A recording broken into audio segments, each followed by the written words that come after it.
Welcome everyone. We're doing a last Epoch podcast about Season 2.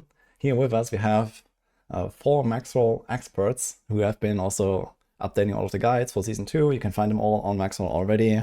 And I think a few more are coming as far as I know. So they're still cooking and writing and stuff. But everything has been pretty much updated. The patch notes are out. 100 pages is a huge thing. And now we want to talk about, everything that is going on basically. So we have like a little topic list. So we're going to talk about endgame, the new faction, some of the builds, the meta, and so on. How's the game progressing in general? And we're going to have some smaller topics underneath these as well. So maybe let's have a little introduction here real quick. So I am the host, I'm wudijo. I usually play a lot of ARPGs, mostly D4 and PoE right now, but also last Epoch I've done that a bunch. And I do work on Maxwell as well, but on the D4 side. And the other 4 here are our actual last Epoch experts. So maybe have a little introduction here. Let's start with Bina, then Lizard, Tarek, and Volker, and then we jump in. All right, so I'm Bina. I play ARPGs as well, and I like damage, movement speed, and apparently this patch I'm like the minion main, but that is, yeah, that was out of my control. Minions are good, okay? I am Lizard. I only play bad builds, and I am the team lead of the Maxwell branch. And yeah, that's enough. Basically, only bad builds, only junk builds. What an intro, man. So I'm Tarek. I usually do a lot of speedrunning in the game. And I'm the one responsible for all the leveling guides on Maxwell for leveling. Yeah, I'm Volga, and I'm a bit of a Sentinel enjoyer, so this patch is pretty great for me. And I like tanky builds, and yeah, pretty great patch for me, basically. All right. Yeah, thank you guys. We also, you can link your channels and stuff as well. We can also link them in the YouTube bot for this later as well. So I just want to make sure that you guys are also found, but you can also find them all on the actual Maxwell articles. If you look at them, you see the authors. So you have all the links there if you look for everyone. And we actually have more people on the Maxwell team as well. So there's still some more that are not here today with us. These are not the only guys working on it. But yeah, let's jump in. So let's talk about maybe one of the biggest updates to the game ever in terms of endgame progression. I think the Woven faction and the Echoes is probably like a good start here. This is like probably something that a lot of people are hyped for outside of just the build variety. We can talk about that as well. And yeah, what do you guys think about like how the Woven faction really interacts with the endgame? There's a lot of like customization now that people might have been looking forward to, and at least for me personally, like blasting through the game like several times to level 100 and stuff, I felt like there was a lot of monotony that hopefully is now, broken up a little bit with that new system. So maybe you have some impressions. Jump in. Yeah, Lizard, you can start, Lizard. I can start. Yeah. I mean, it's an interesting topic, right? Because ARPGs are monotonous, right? And there is that line where, sure, the monoliths needed help, and I think they're getting a ton of help. We're gonna discuss those through today. But you also have this thing where like it's a PvE game, kind of. You have the ladder and stuff, obviously, that to give you yourself goals. But we found that a lot of people, maybe because what you're saying, because they find it too monotonous, or maybe they don't have clear goals. We feel like a lot of people quit before the game even started. Obviously, we're a bit biased towards the game. We obviously love it. But I think the new content is gonna help people who maybe were like felt like, why would I play? What is my goal? I don't care about Aberroth. I don't care about pushing corruption or arena. So why play, right? I think now something as simple as how the Weaven faction works and how you need to like complete all the echoes to get all the points. Kind of like how the Atlas on PO1 works. That alone, I think it's gonna make a lot of people keep playing. Just kind of Pokemon vibe. Gotta catch them all kind of. I think people just like there's something wired in our brains as humans to enjoy that kind of stuff. Yeah, I mean, there's definitely way more progression in the game now. So you're not just like, I'm doing echoes, I'm doing nothing else. So now there's the all the crafting systems, all the stuff with the idols, with like there's so many kind of like meta progression type of things you can do now. And then of course as the ultimate goal you have the new Uber Aberroth boss. So especially for like people like myself, that's like really nice to have some kind of like actual goal, like some reason to gear up my characters. And yeah, I think it's gonna be much better now. So you're not just like running around like doing random stuff. You're actually kind of have like a goal. So I think it's gonna be nice. Yeah, and it's interesting because this falls into the point where playing an ARPG is it's not really about being OP. It's about like setting yourself goals and having a certain path of progression. And so having all of these options available on the Weaver tree to really progress in the way that you really want to, and having the possibility to customize it, that keeps you engaged with the game. And you're still going to be killing monster. That's essentially what you're doing like all the time. You're killing monster, whether it's in Echoes or in Woven Echoes, but you're working towards certain goals, and that's the important part, right? So they're adding the like Uber Aberroth fight, which is going to be the ultimate end goal for the Mega Blasters. But there's also a lots of other different goals where anyone can find, some sort of path of progression to work towards with all of these new systems. Because we're getting something like, what did I say, like 36 new Woven Echoes, which are kind of like each their own little mechanic. So yeah, it adds a lot of options there. Yeah, there's something that I really like about the new system is the fact that you have a bit more control over your timeline in the endgame system, whereas before you would just like rush certain echo timeline, certain echo island, sorry. But now you have like with the new system the opportunity to actually have an impact on your timeline with the surrounding echoes and stuff. So it's going to be interesting. So you can customize like echoes that are not just the woven echoes themselves, but also others around it. Is that what I'm saying? So yeah, there's going to yes. be like some interactions with the surrounding echoes. You have some that I believe you can place one where you reset the echoes around. You can do them again. There's another one that grabs the rewards from the surrounding echoes, that kind of stuff.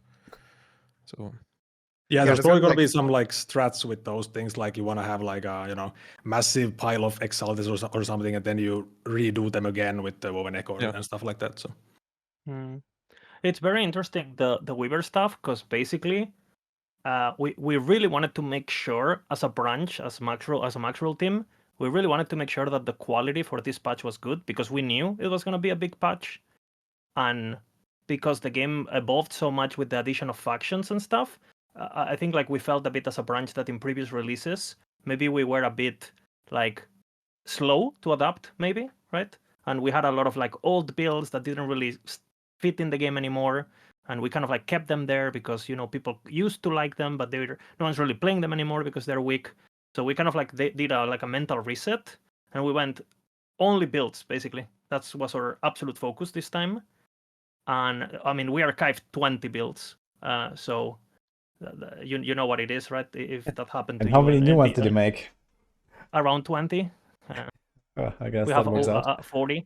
So the reason I'm explaining this is because obviously that took a lot of time. So we were doing a lot of like, staying in the dummy, hitting the dummy, and not so much doing echoes. I'm gonna be honest. I don't think I've done many echoes in CT. So basically, the Weaver tree, to be honest, it's probably the thing we're the least knowledgeable about. I think it's also the kind of thing where, as a group of 5 people, it's way harder to figure out. You know what I'm saying? Like, because it's there. You need so much points of data to determine what's the correct strat.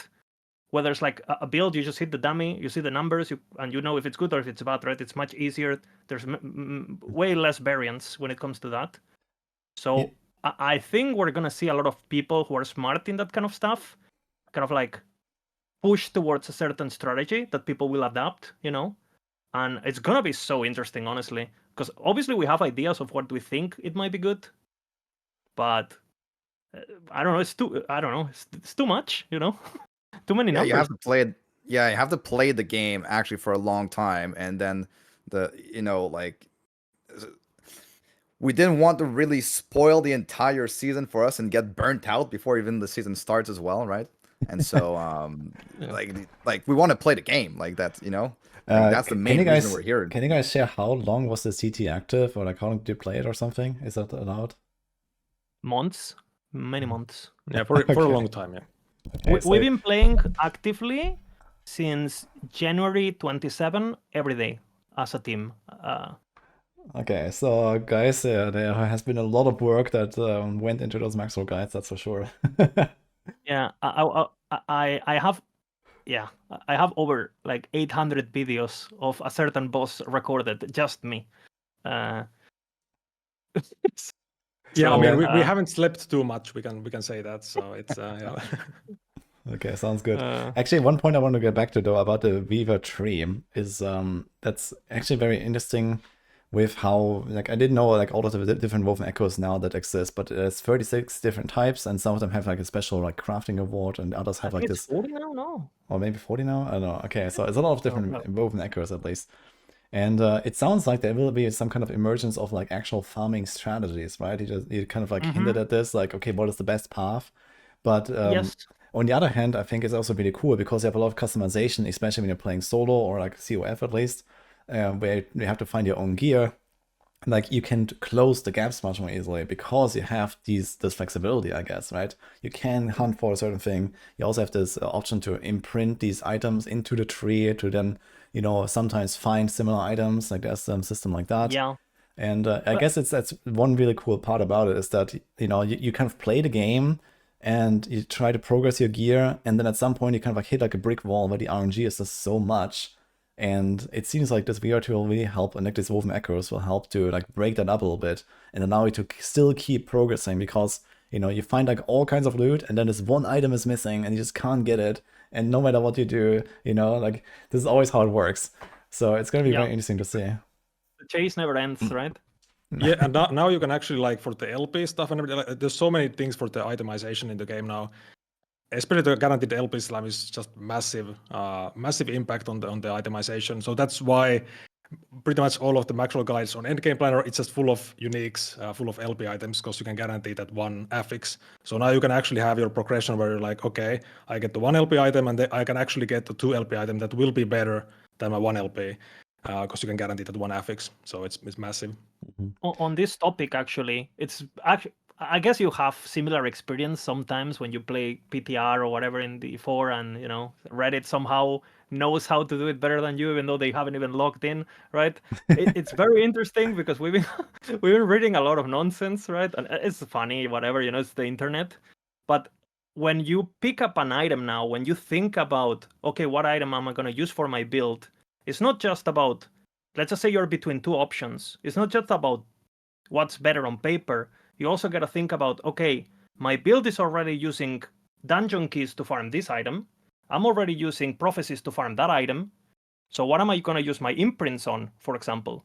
So now that you have all these little sources of basically resources, you want to make sure that you have a build that kind of like maximizes where gear is coming from. You want to have basically one boss, one unique that you farm from a boss, ideally, right? Because then you just focus on that, the one timeline, and that's the boss that you're killing over and over. Then you want to have something that you farm from a specific woven echo, because that's the one that you're going to be imprinting and you're going to guarantee the drops. Then you want to have to use all your keys on something from a dungeon. So, you can keep in mind with portals, let's just say you want to get something like Immolator's belt now. The belt from the Chromorus guy. Before getting that item, I wouldn't put it on a guide just because thinking about doing that dungeon 100 times, I uninstall, bro. I uninstall, right? I don't want the item. It's okay, right? But now, dude, I save 100 keys. Whenever I have them on my portals, I go into the door, 100 bosses in a row. It's an item that drops 50-50 chance and it has LP level 40. You're getting that item, bro. You are gonna get it. And you can even get it now with the Weaver tree. So there's like stuff like you can get boss drops like randomly and stuff like that. So you don't even necessarily need to farm the actual boss for some of these items. So it really helps. Yeah, it's actually a very interesting point that Lizard is describing there. I didn't really think about it that way, but it makes perfect sense actually. So if you can, even if it's like not necessarily like the best installed item or something, right? But it's like good for your build, then you can actually like, really progress super fast by, actually like spreading your farming struts in different angles basically.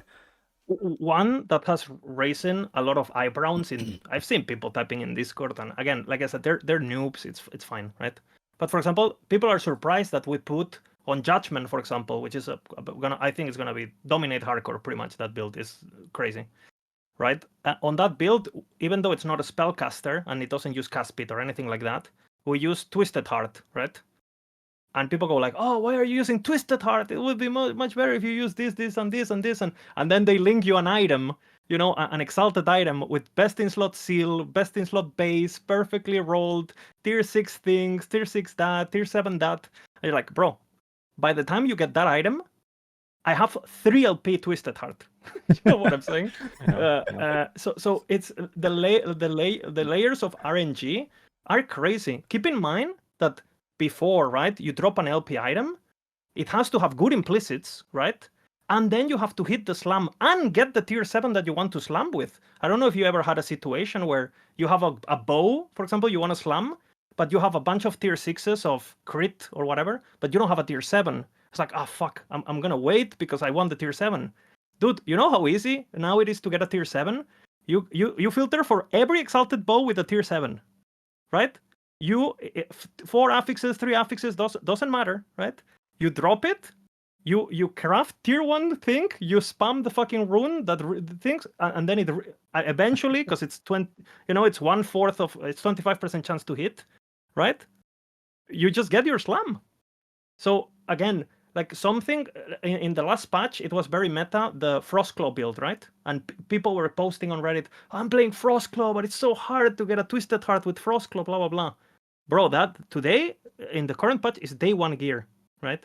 So people need to, we played the game collectively for I don't know how many hours. I don't even want to know. We did an estimation, and I think it's between 2,000 and 5,000 hours collectively for this city. Please listen, okay?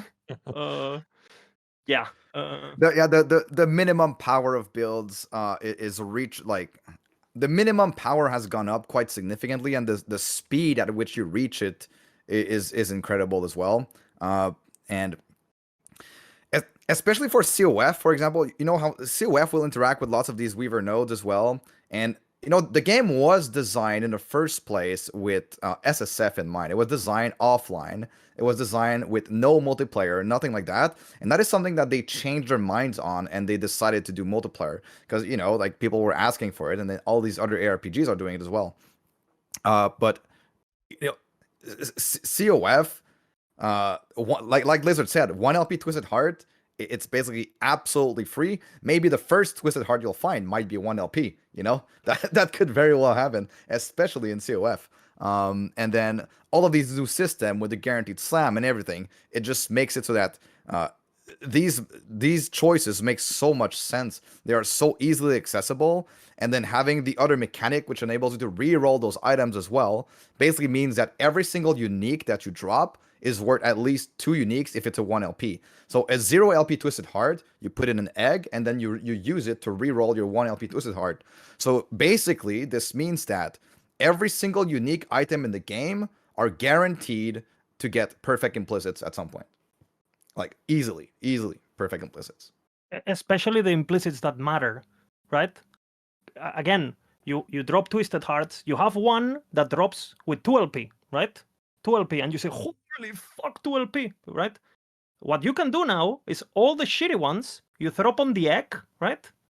And the moment you have one that rolls with tier 1 health, tier 1 lightning resistance, that's the one you sacrifice to re-roll your 2 LP. So you guarantee, and you re-roll it until you get the 20% implicit or whatever you're interested in.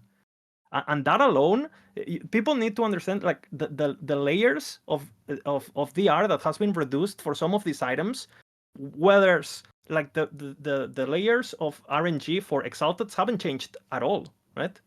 Exalteds are as hard to get as before, right? Well, there's some stuff on the Weaver tree, but yeah. Yeah, sure. You will find more quantity, but also don't forget about the new runes, of course, for Exalted. So, but if the implicit is bad, But Yeah, you know, it's a very, very good you point. know. I wanted to go back one more time about the Weaver tree, actually. And we talked about, okay, there's like, these different woven echoes you can do to get certain stuff and, like the strategy of like trying to source items from different places. But what about Merchants Guild?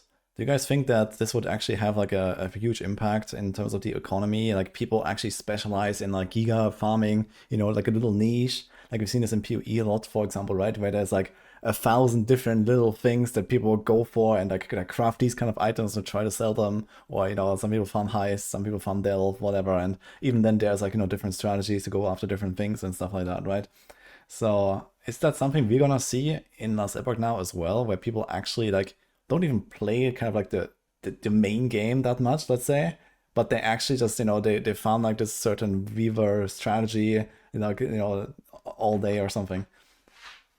I do think that is going to happen. Like there are ways now to specialize into farming certain things, and then depending on the popular builds of the patch, we might see a lot of Warpath enjoyers. Like Sentinel has a big patch, but like to talk about the farming things, like there will definitely be people who just, and there already was in the past, because for example, for items that would drop in dungeons, I remember during was it the 1.0 or 1.1, where explosive ballista was very popular. A lot of people wanted to play with the amulet that guaranteed getting your ballista a crit. So they just spam that dungeon where the amulet dropped, and then they just sold these items on MG to get rich and to be able to buy other items, right? So that was already a thing, but now with the Weaver tree, that's going to be even more specializable. And I do think that you're right, Woody, and there will be certain metas to just this you can make, and people will crunch the numbers, I'm sure, and be like, I can make however much gold, or however many of this item per hour, to be able to sell on the market. And then if it's good and popular, it's going to sell for a lot of gold. And yeah, I'm 100% positive we're going to see some crazy strategies there. And also with the other woven echoes that affect the other woven echoes around them as well, we're gonna see a lot of strategies there. Yeah. Yeah, Merchants Guild in general is gonna be very interesting. First of all, are we gonna have an uncompromised merchant patch? That's interesting, right? We'll see. Yikes. Right? Yeah, we did have some issues there with duping and gold exploits. The thing and is stuff. like the thing is like people don't. I guess sometimes are a bit short-sighted with certain things. It's like people say, "Oh, what do you mean? MG is great. I sold an item for 1 billion gold, and I didn't cheat. Where do you think that billion gold came from? But I didn't cheat. Yeah, but the gold that you got from the item was cheated, right? So again, I think the amount of gold that was in circulation the last economies, because people could just literally print billions of gold like this. We will see. I'm very interested to see what prices are actually going to be. Are we going to see everyone gold capped? Bro, gold cap? I did a bit of math in my head. If like 200,000 people play and 80% of them are playing merchants, you know how much gold an average person generates? Not trades, generates. Because, I played a shit ton, right? And I made maybe like 50 million or something, like actual drop. Yeah, it's probably like a few million maybe for most people. Billion. Yeah. Yeah, exactly. So if the average player is generating a couple million, 10 million maybe, or 5 million, and again, most people don't even get to level 70 something. Where is all these billions of gold coming from? Like, I don't know. We'll see. And to give you a bit of an example, I guess we don't want to giga spoil anything, but an example of what you can do with woven echoes, for example. There is a woven echo that affects how much ember you drop in nearby. By nearby we mean collidant, like a 1 radius. Yeah, it makes it so normal enemies drop ember, right? So basically you can do certain strats where you could put that thing in the center and then do spread around this one echo that is going to be like your generator of ember. You could spread out an echo that has good synergy with it because it has a lot of density, because it has a lot of rares, because it has a, I don't know, a nice layout, whatever it is, or a lot of nemesises or whatever it is, right? And you could create some loops there where you're always on a profit and stuff. And I'm sure people are way smarter than us in these things. Like we talk a bit with Snap and the PoE people, and I know they have some things planned. So I guess they're probably gonna figure those things out faster than everyone, especially because they're incentivized to do so in MG. Like I think all of us were gonna play COF, right? Yeah, Is I'm fully Bina converted. also playing? Oh, Yeah, Bina I'm is also fully playing converted. CF. Holy. I have only played MG since the start of 1.0, and I did enjoy MG quite a bit. First season, people posting 4 LPs for 0 gold. I was like, okay, thanks, I'll take it, I guess. Second season, people learned a bit, but if you play as something that is popular in MG, prices are very, very, very expensive. Yeah, I think things will change this patch, especially with how the economy will be in complete shambles because of all the new mechanics. It puts a lot more value on uniques with no LP or very low LP, uniques with bad implicits. Like the entire economy is in shambles. It's gonna have to readjust. But I've played I've been playing for like 2 weeks now, maybe live in preparation for the patch. Some COF, and let me tell you, COF is absolutely busted. It's absolutely busted. I'm fully converted, fully converted. Yeah, he can finally see the light with the COF. I mean, I've always been a solo player, so for me it's like, there's no question. And of course, even the race, of course, is on solo. So pretty easy choice for me. I couldn't think of playing IMG. Yeah, personally, I have not tried Merchant's Guild, but I have talked to people like from my stream, and I've also seen like people like MP or something, and also Bina in the past, and I just saw like how easily they got like insane gear, stuff that I had never seen myself, even though I had like, multiple hundreds every patch of COF and stuff, and it was kind of crazy how much the high upper end quality of gear was in Merchant's Guild compared to someone who really blasts in COF. And I wonder, how is that gap gonna close now a little bit with like these updates, and is COF just gonna catch up basically? That's a tricky topic too, because the ceiling of items, because of how items are generated, sure, there's gonna be the 1 in a million 3 LP Twisted Hearts and these things that, sure, MG, that's how math works, you will get it. But I would say that for most items, honestly, MG is a time accelerator, and not so much, like, again, if you play long enough, again, if you go and check my live marksman in COF, my multi-shot that I played last patch, which is called Lizard Tails, yeah, the items I have, you can't even buy them in MG. They don't exist. Like, because again, you depend on how much people are playing and how much people are blasting high tier corruption to get access to these things to begin with.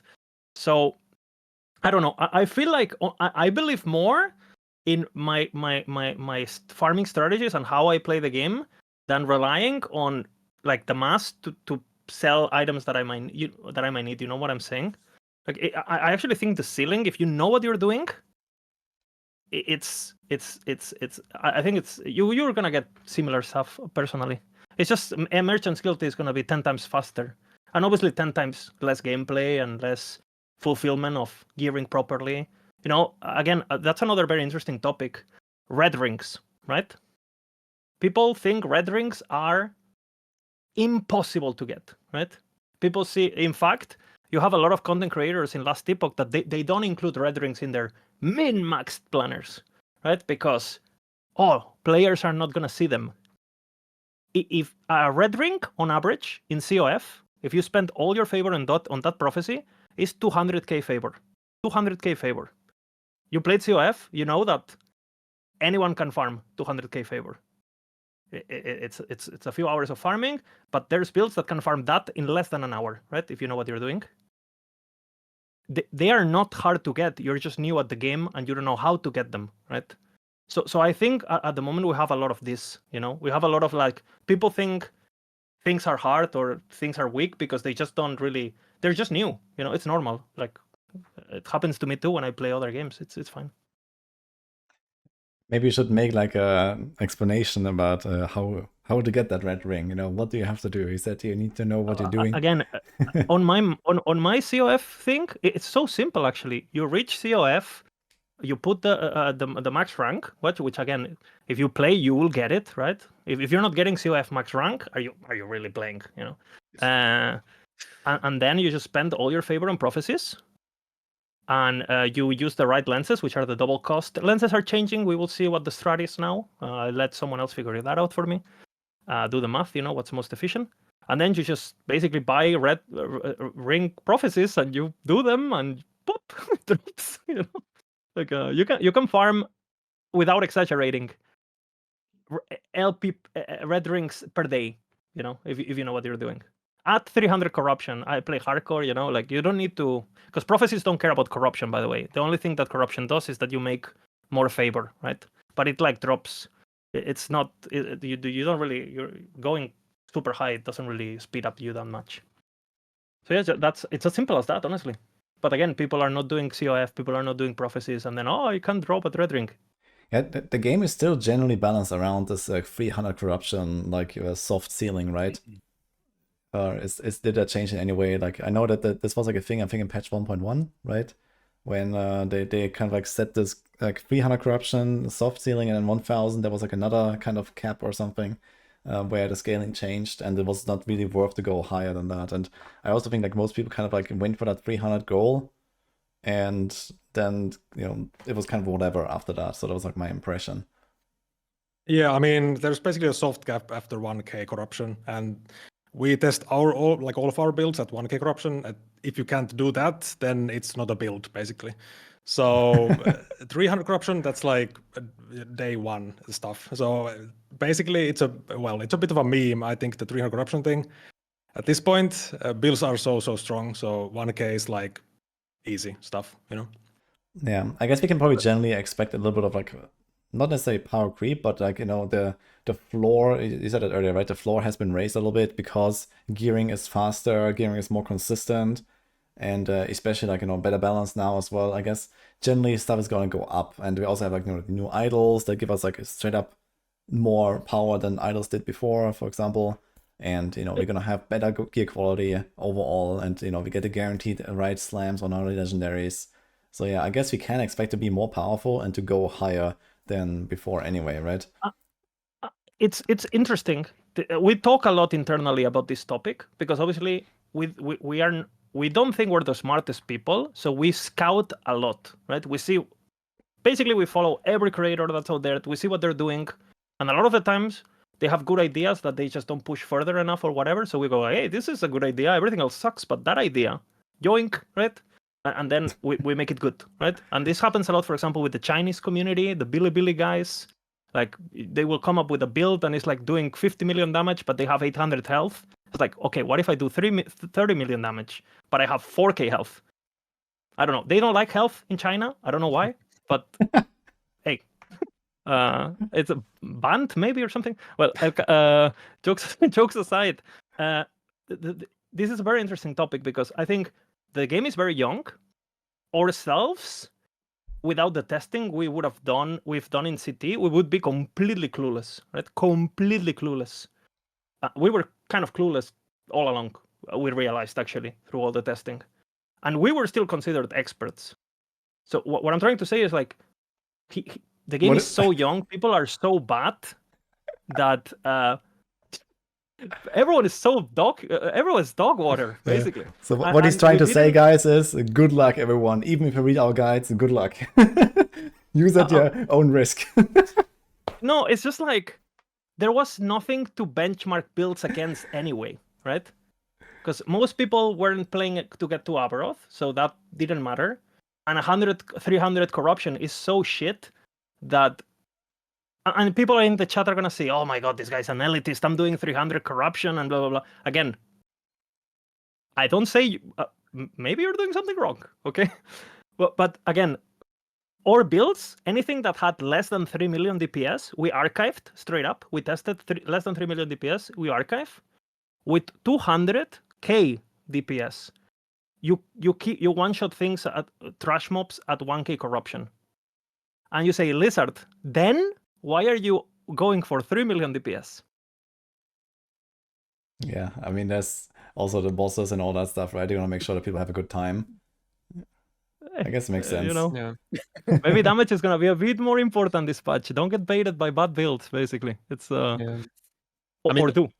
Liz, there's also the thing in the game for the longest time is the bugs with like infinite scaling of damage, where you would deal like 900 million DPS with one node that was bugged.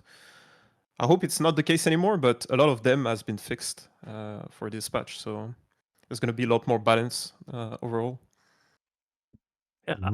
Polka, you want to talk a bit about this? Because I know you're passionate about it, but DPS balance versus tank balance. Yeah. I mean, so DPS is quite balanced now. There's still crazy builds that do absolutely just insane damage. Hopefully those will be nerfed next season, but there's always something. But like DPS overall is quite balanced now. Most builds are around like 10 million DPS, some are 20. But tankiness is just completely out of control. So block is definitely the most OP thing, like as a single thing you have, it's a block. And that's why on something like a hardcore tier list, all the S and A tier, they have capped block of course, so max block, and Sentinel enjoys that of course a lot. So Sentinel is the class with the best access to block effect and block chance. And then just getting to the sustain stuff, so leech in the game now that with the damage we deal, so we deal a lot of damage, way more than before whenever the leech values were made. So they were made in like, however long ago, it's a long time.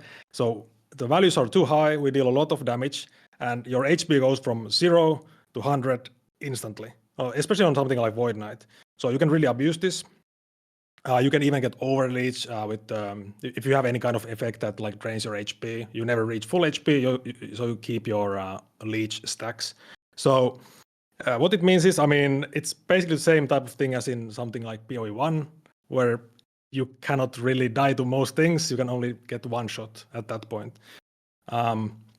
So that has to be fixed for sure in the next season, or yeah. So, but the damage kind of similar on builds, and tankiness out of control, basically. And it's also why we see that, especially like the VROC Sentinel being like really high up on the hardcore tier list, for example, right? It's like the first 10 builds on the tier list are just all Sentinel, like in various forms. And it just kind of makes sense, right? Because they just like, they care about that, like stacking the block and stacking armor and whatever, and you can just get more than all the other classes. And if the DPS is already not a problem, then, well, the survivability is, right, in some cases, at least on the higher end.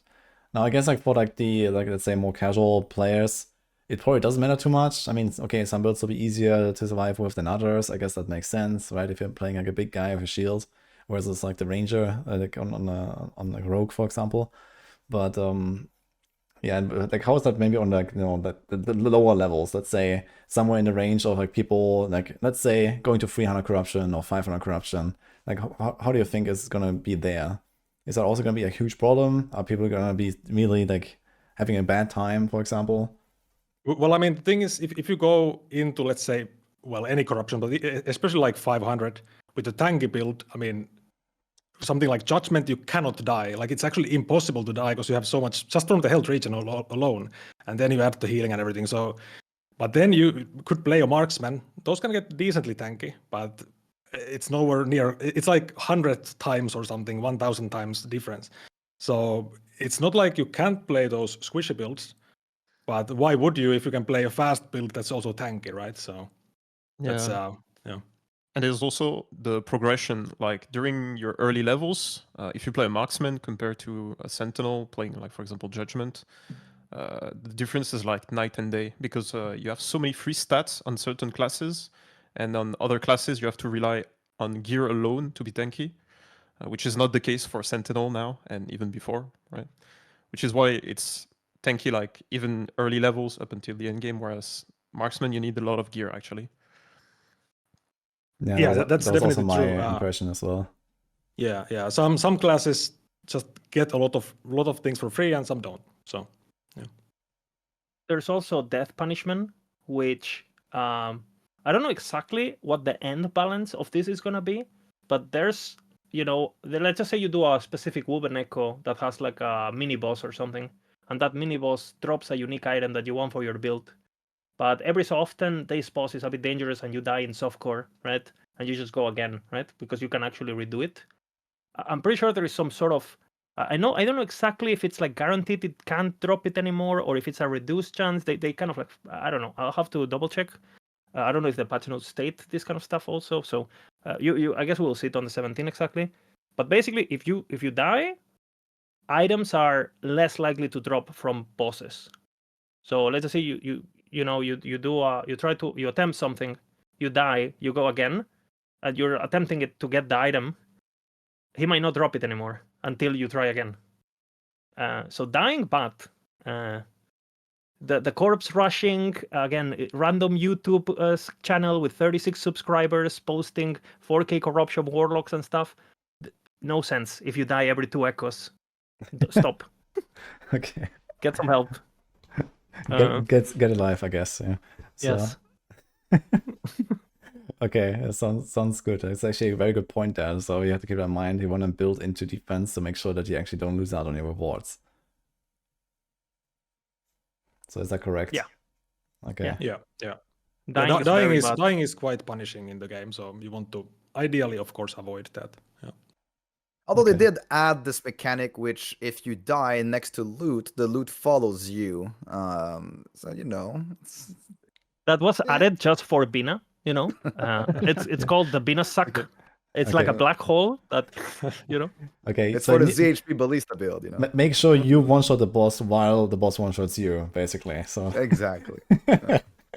Make sure your ballistas linger around long enough for them to kill the boss. But for this patch, And even then you Bina is building respawn. tanky though. Like even Bina is building tanky for this patch. He even has block on a primalist, right? On a beastmaster. So I am converted. I think I don't know. I am reformed.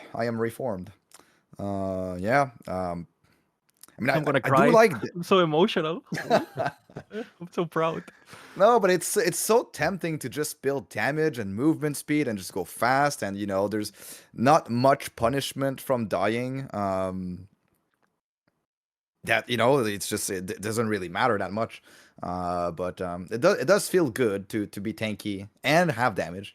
So whenever I can, I've been prioritizing a little bit more tankiness these days. Okay.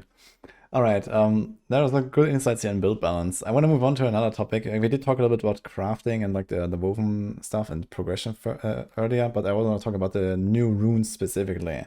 So we had like just a little, little side sentence here earlier. But we have 3 new runes that come to the game that allow you to like craft your gear a little bit differently. I don't remember all the names now. There's Rune of Havoc. Then what are the other 2 called? Rune of Redemption is the one that you... Okay, Rune of Redemption, and then there's the Weaver one. The Rune of Weaving, yeah. Rune of Weaving. Okay, so I'm gonna explain it real quick. So Rune of Havoc allows you to randomize the tiers of all affixes, of like basically like changes them from one to the other randomly. So when you find an item that has a tier 7 mod and a tier 2 mod, then you use it and then they will swap, for example. So the other one will become tier 7, the other one will become tier 2.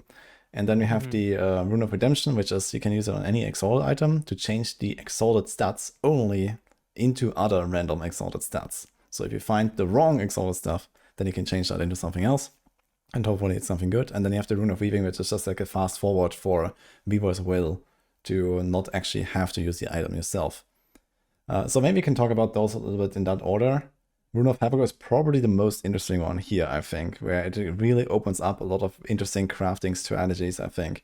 Where, if you find an item where previously you had like an exalted stat, and it was like kind of the wrong exalted stat, and the item was kind of useless because, okay, what do? You can like Rune of Removal it, but then the item is just a rare item. and it doesn't help you at all, right? So now you can actually try to, for example, make that a like lower tier like roll, and then maybe like you chaos it into something else with a glyph of chaos, or you seal it away and then you craft something, right? So there's like lots of interesting stuff here. But maybe you can talk a bit more about your experiences with that, and also like maybe how often are you even doing this? Like, is this like a common drop, for example? Is this like something really rare, really endgame? Like, how's that? Well, it's a pretty common drop, right? Well, depending on who you ask, I guess, but like it's about the same rarity as a Rune of Ascendance. So Rune of Ascendance, you don't have like you can't keep using them forever, but you do find them every so often, right? So this specifically the Rune of Havoc has one very interesting use. We talked about it a little bit earlier as well, where you will just slam, for example, tier 1 Ballista on your item, and then just change a tier 7 Void Res to tier 7 Ballista, and then you can guarantee your slam in the Eternity Cache in the Temporal Sanctum. So that is one of the main ways where it's like it's a crazy buff to the minimum power of builds, and that's why uniques are also way more powerful this patch. But the Rune of Havoc also, it's very good for Exalted themselves, because you'll want to find, very often you'll want to find a very good base, because the base and the implicit of the item is so important. But it never has it's very rare that it has a really good Exalted roll on it and the stat that you want. So take, for example, a body armor again. Let's take Void Res again. So it has tier 7 Void Res, and it has it has an open prefix. So you can just slam whatever prefix you want, you change it there, and then you get the tier 1 Void Res, you seal the Void Res, and then you can craft your increased health, for example. So it really enables you to manipulate items on good bases way more, and in a way more efficient way than before. Yeah, it's This actually also something. increases, sorry, Go the ahead. skill ceiling a lot, right? It's just the skill ceiling. A good player is going to be able to do, see things that an average player maybe thinks, oh, this item is bricked next, and a good player is going to be able to, I'm going to do boom, boom, boom, boom, boom, and Yeah, it's definitely a good point. Like, it's like, okay, there's like, like more of like a puzzle you have to solve now, right? When you make your items, and you just pick these items, and maybe you throw them a bunch in your stash, and then when you have like collected 10 exalted chest pieces of exactly the chest base that you want, then you're gonna like try your luck with a bunch of runes or something all in a row, and you see what you get or something. So that's actually really cool. And I actually remember exactly that problem. That, for example, like, I wanted to get exactly this one body armor type, for example, falconry armor as a falconer, and all the other armors I just didn't want to even see, right? So like at some point in the late game when I was pretty decked out, so I needed that thing, and then I also needed to hit like the exalted stat, which was like one of the class specific ones, like dive bomb ranks or something, right? And it was just like this combination alone was so rare. And then I need to make sure that the other 3 stats are not already like trash too, right? So it's like like the RNG was kind of wild. And this is also what I said earlier, where it's like, I feel like previously you were playing the game, you were gearing up with COF, like at least myself, I played COF. And then up until like level 95 or so, it was a really good time. You keep upgrading your gear, you get stronger, you get good stuff. And then, like, I don't know, somewhere like 40, 50, 60 hours in or so, you just hit this brick wall, right? Where you just don't progress at all anymore. And that's it, right? And I remember that happened to me on every single character. Like, I have, I don't know, 6, 7 or something, level 100s or something. And every single time it happened exactly the same way. Like 50 hours in, I was like around mid-90s. I just find my last upgrade, and then it just stops completely. And like maybe another 100 hours later, if I progress a character, I'll find like one update or something. And I think this is something that the Rune of Hammer can really break up a lot here, I think, because it makes this a lot more achievable to actually progress your gear. This is a good sideway to Rune of Redemption, actually, because then when some crazy RNG thing happened, like for example multiple exalted items, how many times you drop, hey, 3 tier 6s, and it has ignite, cold damage, and melee crit chance, right? Holy, I'm like the build, okay, it doesn't exist, next, So now items like this, especially on slots where it's very easy to get competitive affixes, for example, boots, right? Boots on prefix, they have movement speed, a few attributes, and minion dodge. That's it. On suffixes, resistances, HP, cooldown, that's it. You don't have bloat, you have good stats, right? So if you get a boot with triple tier 6, with 52 legendary potential, and you cannot craft on it, right? Because it has 4 affixes already. You can literally just go Rune of Redemption, cling, cling, cling, cling, cling, cling. Use all the legendary potential to reroll those tier 6s or multiple tier 7s or whatever the fuck it is, right? And obviously your chances, you're basically it's gonna be Gamba. But the thing is, like, the hard thing to happen, at least in the base game of 1.1, that was hard to begin with. That was an event, right? A triple exalted, a double exalted was a holy, right? So now the fact that you can grab that lucky chance and re-roll it, basically, like, depending on how lucky you get with glyphs of hope and all that, who knows, 10 times, 15 times, 20 times? Like, because again, these items tend to come with a lot of crafting, forging potential, right? So again, the chances of you re-rolling something decent on certain slots, rings, for example, come to mind, right? With some damage time, some crit chance, some attribute, chances for you re-rolling something really strong is gonna be way easier. I could see someone having there's gonna be some clips. I think maybe it's not our clips, but someone's gonna hit something crazy with this. It is true, actually. In all this time that I remember, I'm not sure if I ever used an item that had 2 exalted stats, actually. Because it always is like some terrible combo or some terrible base or whatever. And, it's always awful. And it's going to be very interesting to see when that actually happens. So especially when I play COF, I think that's going to be very cool. And the question is also, like, with those 2 runes now that we discussed, the Rune of Havoc, where you can flip the affix tiers, and the Rune of Redemption, where you can change exalted stats into others randomly. Like, how does that actually, like, affect, for example, loot filters? Did you actually, like, adjust for that? Like, when you make, like, your own filters, like, did you have to actually have, like, a special rule just to, like, show all the tier 7 mods on this base, that, or something like that? And Yes. and you just pick them all up, Yeah, and look- then you just throw them in the stash, or what? Yeah, loot filters are screwed, basically. Loot filters are basically screwed. You'll want to see so many more items, at least early on. You'll want to see, like, of course, you want to see all tier 7s. And also the Runes of Havoc, they increase the speed at which, by the time you get to Empowered, you might be full, perfect exalteds of every single stat that you want on your build, tier 6. Because, you only get tier 7s in the level 90 monos. But basically, you want to see so many of these items because you can just re-roll them to whatever you want, right? And then you can guarantee the slam. I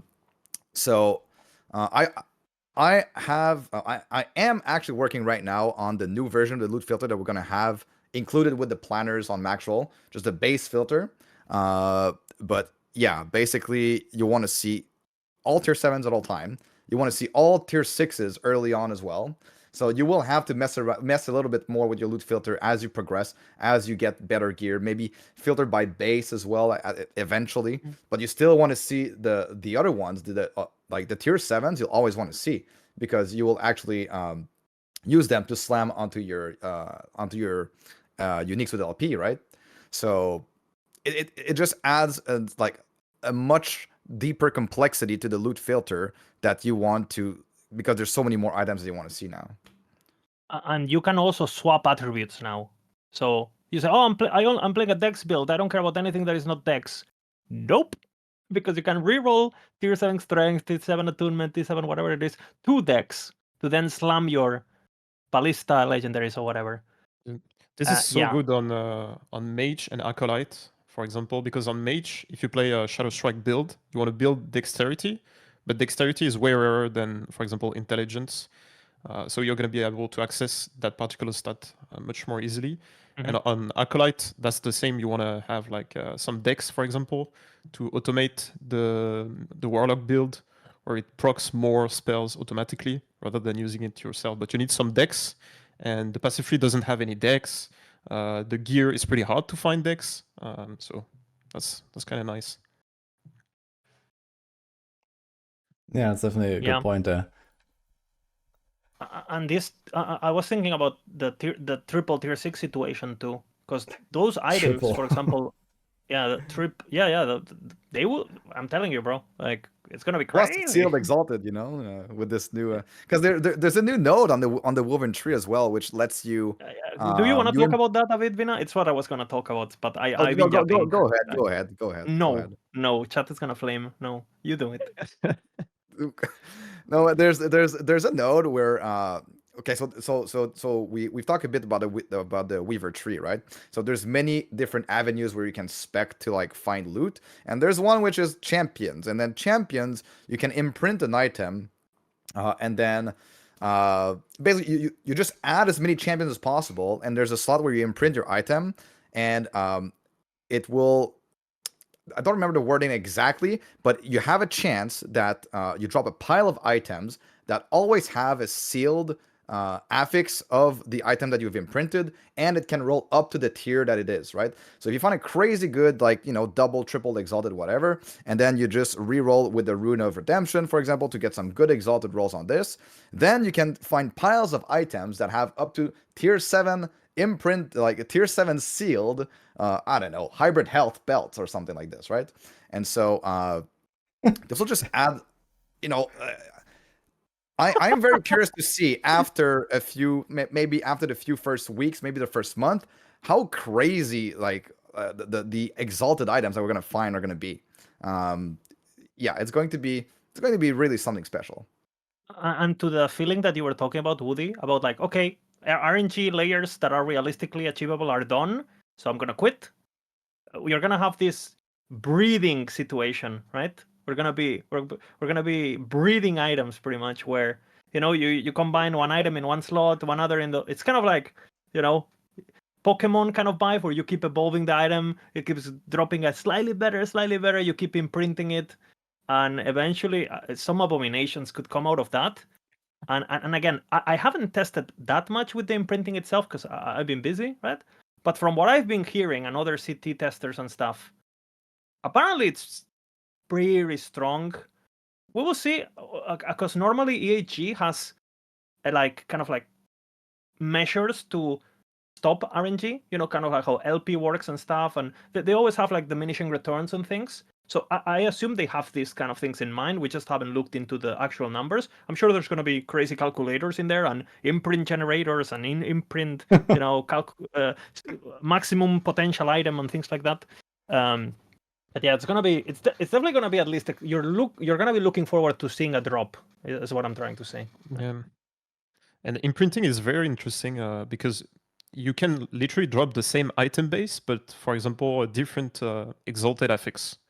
So you could like literally just print a certain base to try and find the right exalted for it, and then you have the runes on top of it. So you see there are a lot of systems that come into place and that kind of interact between each other. So it's gonna be very fun. Yeah, I This believe helps, that for example. Sorry. I was going to say that I guess like especially when you combine these different systems that we get now with like the imprinting, with the new runes, it suddenly opens up so many possibilities and it reduces the RNG required. And the good thing about it is it's not just like making gearing like faster and easier to some degree, but also it's making it more interesting, I think, right? You have the options now to actually go after the stuff that you want. And I think this was kind of like, we had COF with the prophecies before, for example, and it was not really cutting it, right? Because you were basically just getting spammed with like, dozens and dozens and hundreds of like random stuff, right? Even if you went for the prophecies, like, let's say I really want to get that exalted, T7 falconry armor. The only thing I could do was do prophecies for exalted body armors, and that was it, right? So, and then I get like, the other 10 bases as well that I don't care about. But now you actually have this kind of avenue to keep going and try to like incrementally upgrade your stuff, which is very cool, I think. My prediction is going back to what we were talking about at the beginning of the podcast, where like you kind of want to diversify your resources. For example, using prophecies for exalteds, it was kind of like burning favor, hoping for, right? Whereas items, you know you're gonna get it if you spend, like it's basically deterministic that you will eventually get it, right? Whereas like exalted, you could spend millions and millions in favor and never ever getting it. But with imprinting, again, where are people gonna get their uniques from? Where are people gonna get their exalteds from?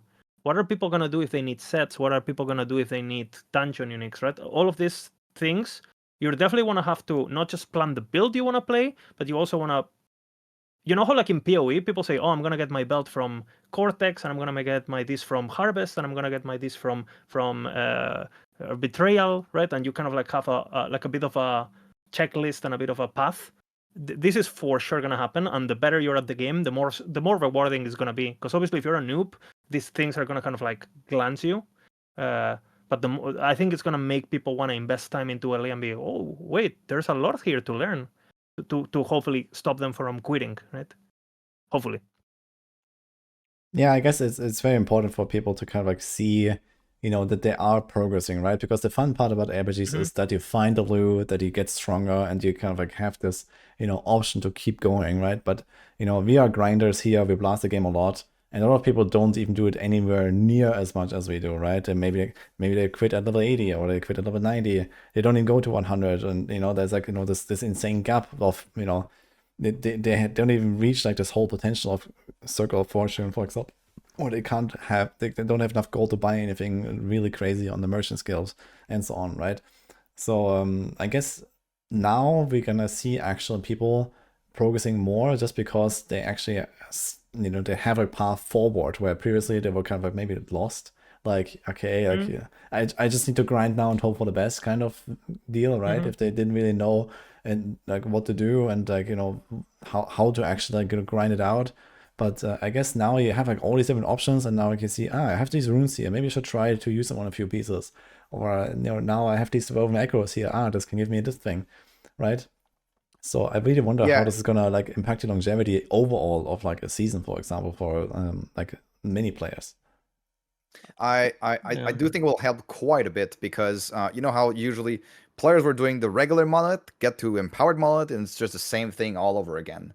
But now you get to monolith, you get this system with the blessings and everything, and then you also get the woven system, which you get points. People are usually completionists, right? They want to get all the points they possibly can, and so you have to complete all the woven echoes to get all the points to fill in your tree. So I think that's gonna help a lot of like players have some sort of goal to look towards doing, and especially completionists. Like, oh, I want to unlock the 36 points. Oh, let me go do these woven echoes.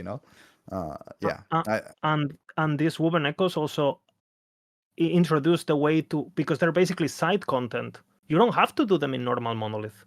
You can, once you unlock the faction, which you can do very fast. But what if those woven echoes are slightly harder or much harder than the regular gameplay? Then you're gonna have a situation where, sure, people are mapping and they're cruising and it's easy game and it's casual friendly and you keep the friction low, right? But if the player goes into this side content because they want to get the completionism and they feel the pain a bit more, right? Then they're gonna be like, oh, maybe there is. I'm gonna keep. You know what? I'm gonna keep playing. I'm gonna get my thing, and then I'm gonna go do some woven echoes because I feel like I'm gonna get a big breakpoint of power once I get level 80 and I can wear this unique that I have on my stash, right? That kind of stuff. And another thing for casuals that is gonna be huge is the fact that on second characters, the entire monolith is unlocked if you have done it already. So again, overall, casuals are eating. Like I think the EHE wants to please people like us, but they also want to make sure that people that are casual are incentivized to aspire to be like us, right? And to invest more into the game and to be like, hey, you know what? This is worth my time. I want to learn this game. This is not just like what I do when PoE patch is about to end, And not to forget all the like specific uniques you can only get from the woven echoes, all the crafting you can only get from the woven echoes. So it's really, there is incentive to actually go for those. And some of those woven echoes actually you can only do them at like a certain corruption. So there's stuff for kind of like every level of gameplay. Oh, that's interesting. So it's actually not just Uber Aberroth that has like a certain corruption level, but like multiple of those that unlock over time. Okay, so I guess it's also a pretty good way to kind of like, onboard people to the system, right? It's like, okay, now you unlock this echo and okay, you can go and like upgrade your idols, and now you unlock this thing and now you can do your legendary rerolls or something like that, right? So it's really smart what they've done because, for example, I played all of us here played a bit of PoE too, and I think it's kind of like, how like with beacons they try to achieve this kind of gameplay or this idea of like, oh, you're gonna save some resources so then you can do this juice like run of this section, but it ends up being tedious because you there's so much pre-planning and there's so much It's a bit lower now, but you know what I'm saying. It creates a bit of like a FOMO situation and stuff. The great thing about the Woven Echoes is that you can just do it, right? You can just access a cemetery, which they're as common as, let's just say, arena echoes or something. You know, you're not gonna struggle to find one, and you know, the moment you feel like it, you just boom, boom, boom, boom, and you just do it, right? And you can craft. You know, I don't know if you guys seen in the trailer how it works, but basically, when you put an echo, new slots spawn on top of it. So instead of you having to min-max the arena, the web, so you can like place your echoes properly, you don't have to do any of that. The moment you want to blast and you want to do this content and you need, I need the crafting from this one echo, you go and do it, right? So the fact, I think that it's so little friction with all of the strat and without all the tediousness that I think it's just for casuals and stuff. I think it's going to be enjoyable. So yeah, I think that again, EAG, they have a lot of things that maybe lack other studios, but they are pretty creative. I guess that's why we play the game and we believed all these years, right? Regardless of the clank and all that shit. So yeah, they cooked, you know, they cooked. It sounds very interesting, yeah. And like I guess like especially like this kind of like, you know, sometimes you're just in a mood for something else, right? You blast your monoliths and you do the echoes, and it's like, okay, you do like your grinding session for an hour, and then it's like, oh man, you know, is there something else? Okay, I couldn't run a dungeon, wow. And you know, that's kind of how it works right now, right? And then you just keep blasting monoliths anyway. But now it looks like, you know, you actually put the thing that you want, and it has like, you know, some kind of like special layout, a special boss or something, and there's like something exciting to look forward to, in addition to the reward you get at the end. So it sounds very fun, actually.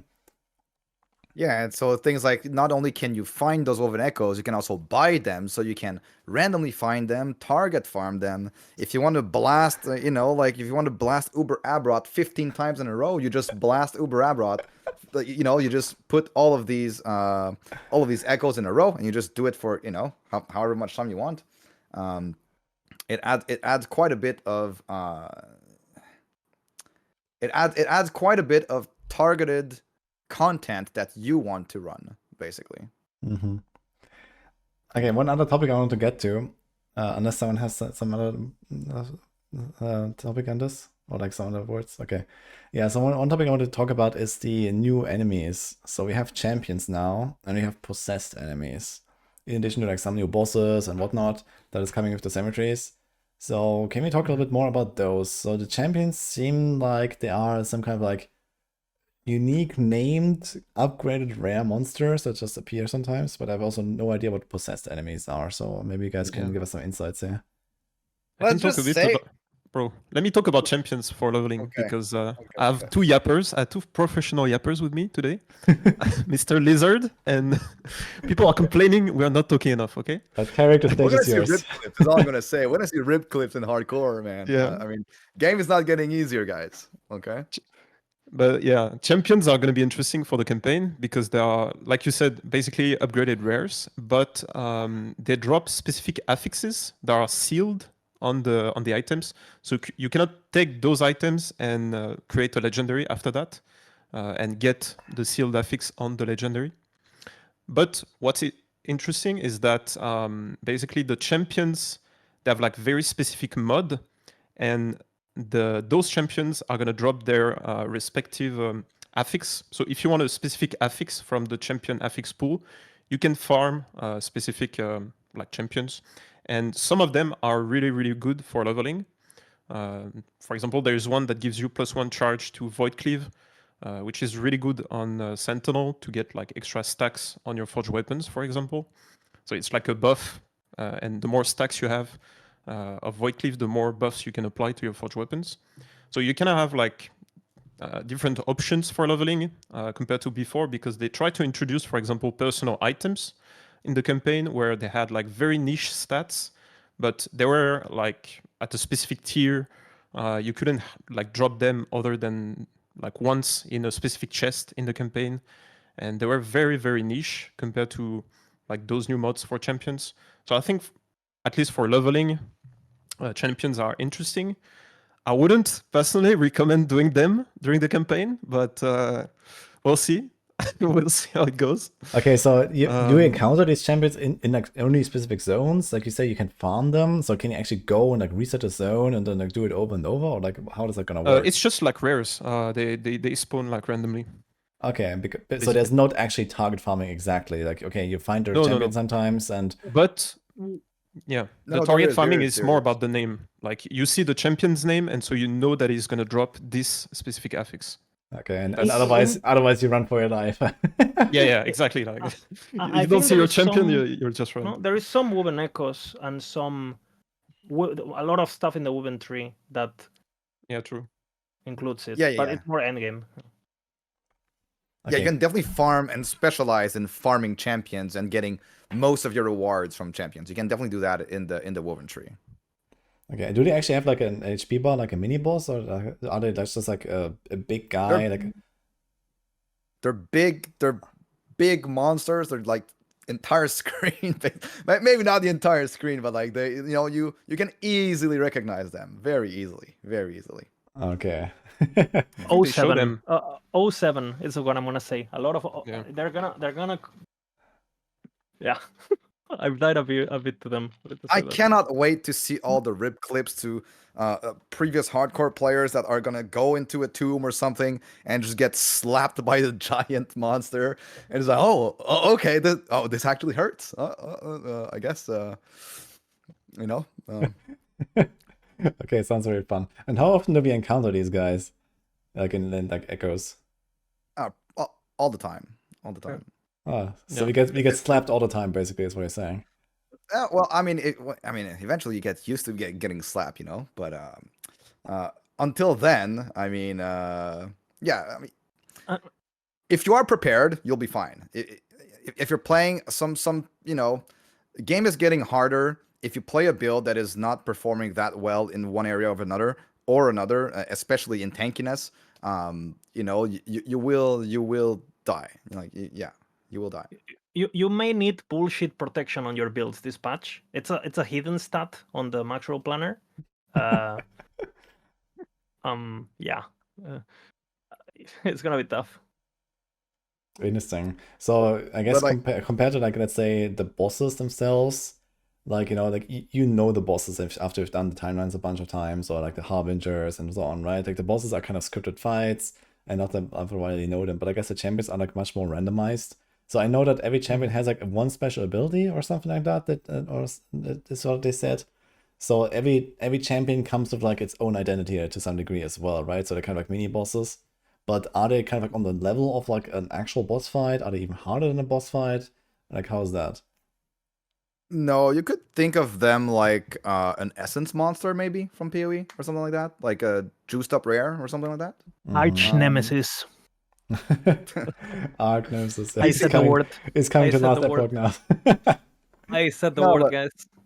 This is the thing, right? You have those champion monsters, and then you get the champion possessed monsters, and they get an additional multiplier of health, multiplier of damage, and they can have different affixes as well, different mods applying to them.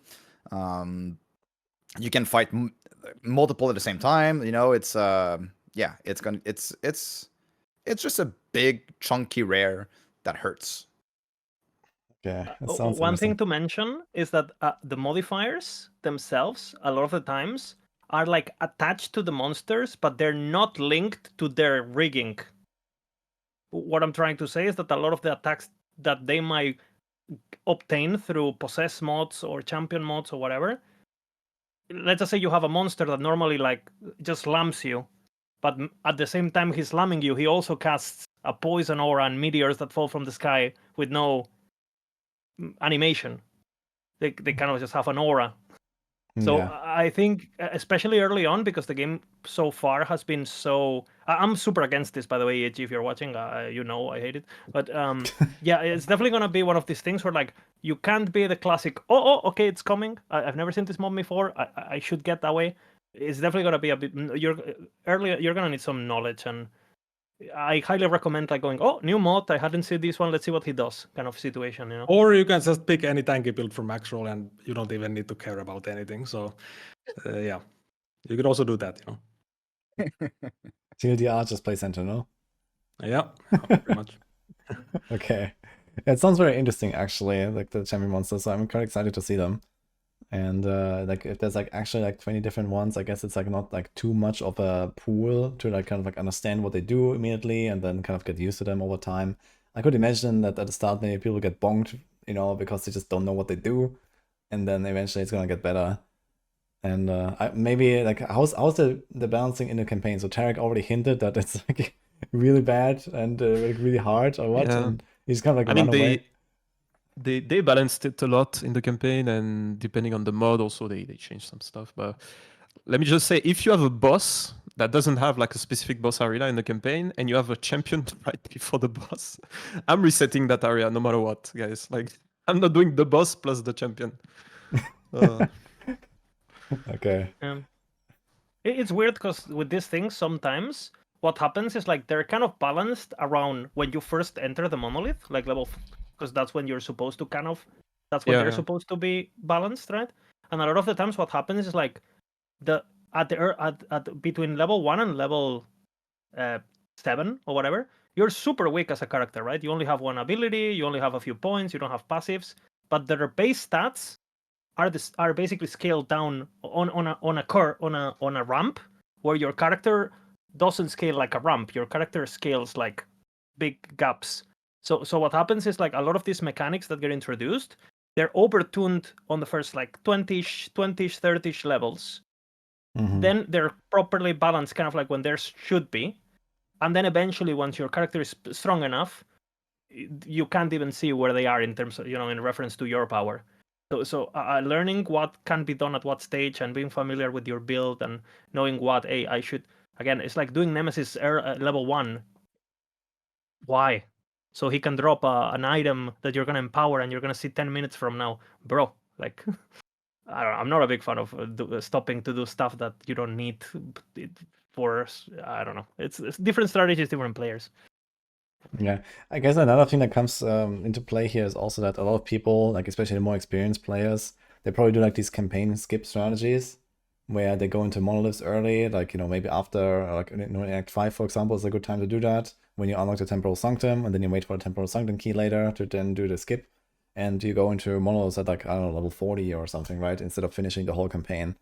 So I guess that is actually going to be like a pretty massive kind of spike in difficulty when you go into monoliths as well, because the champions are going to be there.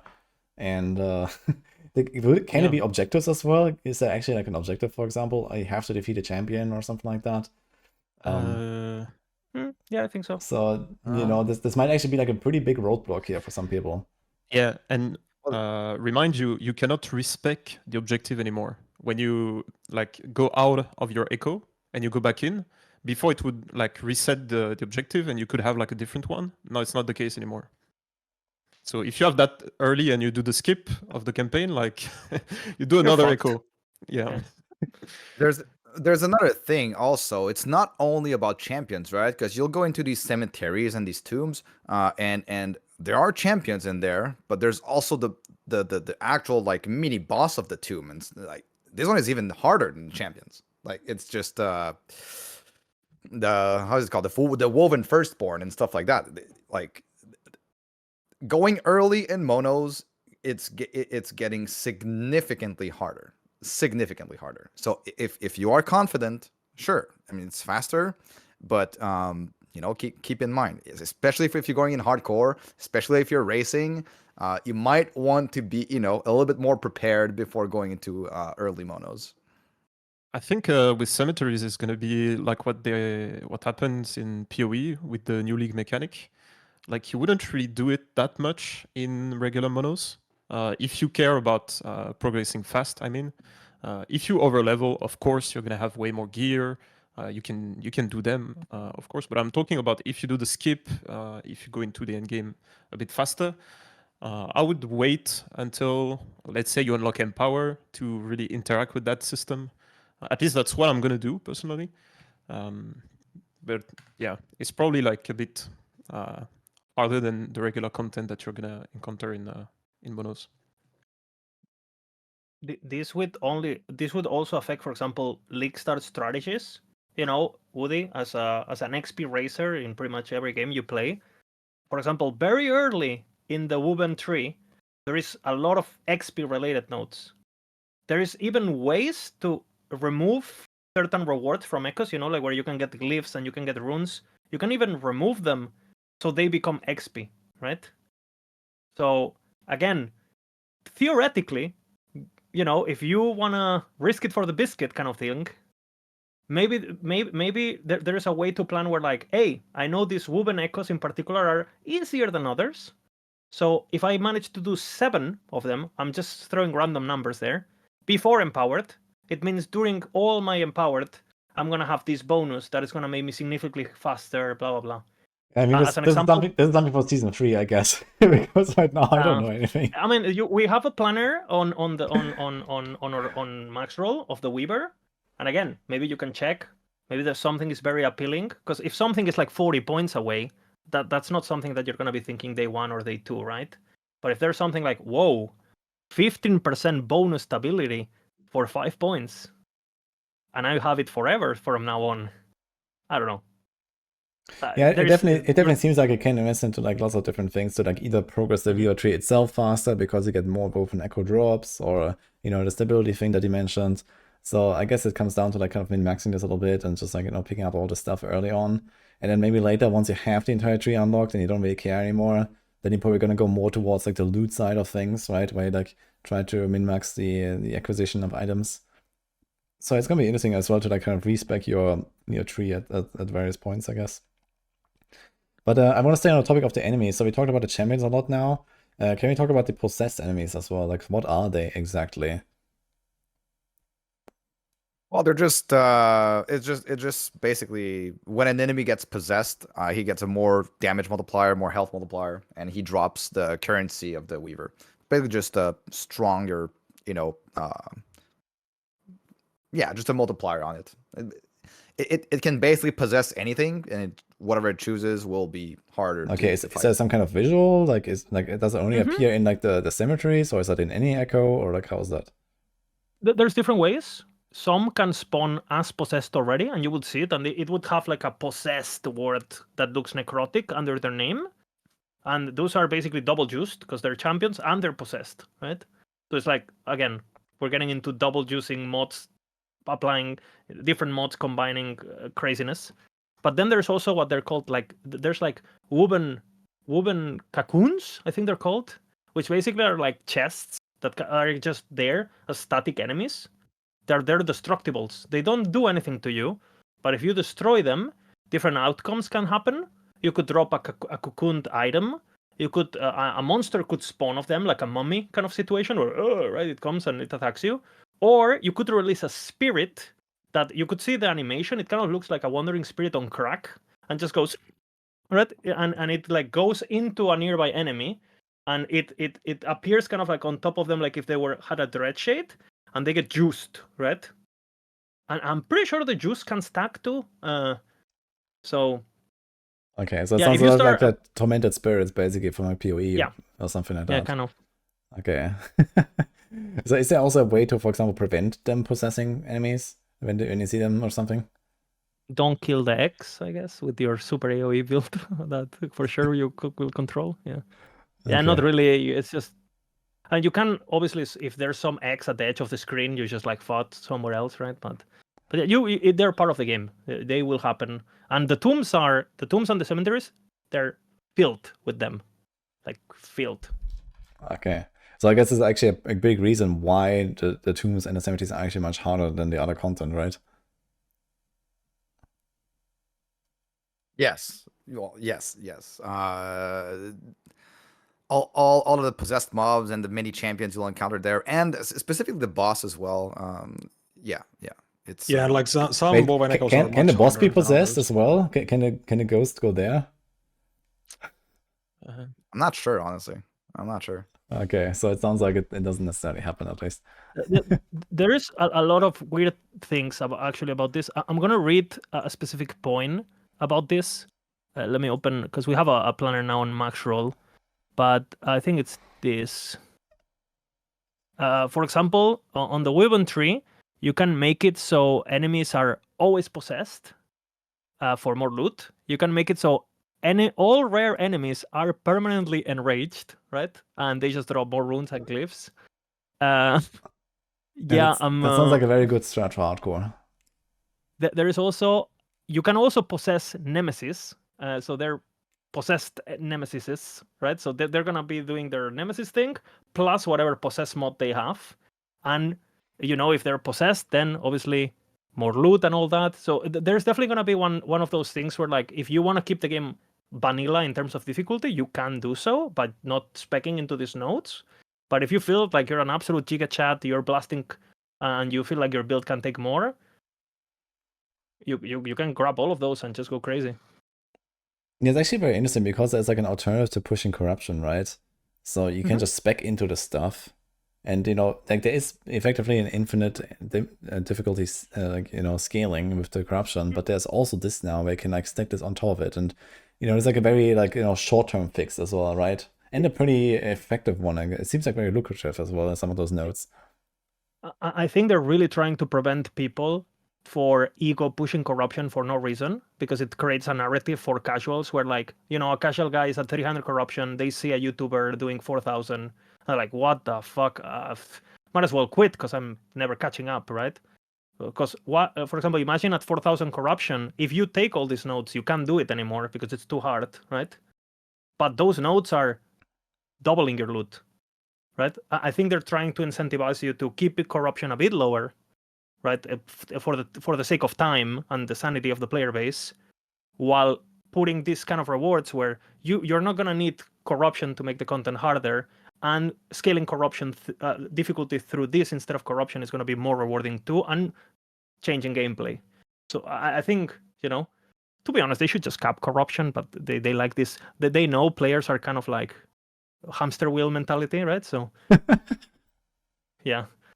They're preying or on intelligence. They're bullies. Yeah, people asking in chat if the Judgment Paladin is gonna be fast enough. Yes, it will be fast enough, just not gonna be on the level of like S or A tier, but there also will be gameplay, by the way, for every build from me, at least on the 17th. I think also for the other guys here, they will have gameplay on the 17th. So yeah. Yeah, maybe we can talk a little bit about like the builds themselves now as well. Like we've gone through a lot of topics now with the woven stuff and the enemies and so on. But what about the builds themselves? So I know you had the other podcast already talking a little bit through the Maxwell guides that he made. And I don't know, maybe like you can talk about like what are the kind of big newcomers, what is like the exciting stuff, especially now with the Sentinel rework. What can people expect compared to what they have seen before? Yeah, I mean, definitely the Judgment Paladin is one of those really good ones. It's going to be really popular, especially for hardcore. Easy, like S. If we had an S+ tier for hardcore, it would be S+. Basically, super tanky, deals spell damage, but plays like a melee build. So that's how it plays, and you can't really find anything tankier. For DPS, you can go for Void Knight, definitely. So Erasing Strike would be like a premier DPS build. You could also play hardcore with that, but especially like softcore, blasting, Erasing Strike. It's already a classic build, so from like previous patches, but now it's even better. It's just way more damage. And Warpath, we basically think Warpath is gonna be might be the most popular build. It's just spin to win. You hold down one button, and you have like massive AOE because it actually just ramps up the AOE the more you channel it, and it's pretty crazy. Massive damage also, of course, because why not? Of course we have massive damage on everything. So yeah. It's definitely a Sentinel patch. This patch is definitely a Sentinel patch. The Sentinel rework, they really, I guess either they nailed it or they went overboard. But I think they pretty much nailed it. Maybe Erasing Strike didn't need the 100% more damage added to it on top of the buff to the damage effectiveness. But for Sentinel enjoyers, it's going to be amazing, whether it is for, spin to win or giga damage Erasing Strike or giga tankiness with Judgment. There's options for everyone, basically. Yeah, and people asking about bossing with Warpath, how much worse than Erasing. It's actually quite close. So, of course, it is like ramping damage. So you need to keep that in mind. So Erasing Strike is like all up front. you get all the damage instantly, and then Warpath is more ramping. But there is ways around that. So if you want to if you have like a short boss fight on Warpath, for example, you can actually fully spec Warrior's Fury. So that means the ramp is gonna be much shorter, and you actually get like all of your damage much earlier. But of course, you can't sustain the mana cost like that for long. But so they are very similar in terms of damage, basically, those two builds. And where does like Forge Guard come in here, since that is also part of Sentinel and one of the other masteries? Yeah, definitely. Forge Guard is kind of like left behind. It didn't really get anything new except the two-hand shield now, so you can use two-hander and a shield. Also has a downside, so less damage, less attack speed, no haste. So it's kind of a bad one for like speed, like super speed stuff. But there's good ones like Shield Bash gained like 4 times the damage or something like that with two-handed mace setup. So Event Horizon. Some good ones coming also, like Multi-Strike, we're making that as well. But it's definitely overall a bit like lower tier on the damage and speed, but it's very tanky though. So also Maybe we like, can talk about. no, Yeah, Bina. like there's one very popular one that people are looking towards too, and it's the Javelin. Javelin Forge Guard with a shield and a spear. People are excited about it.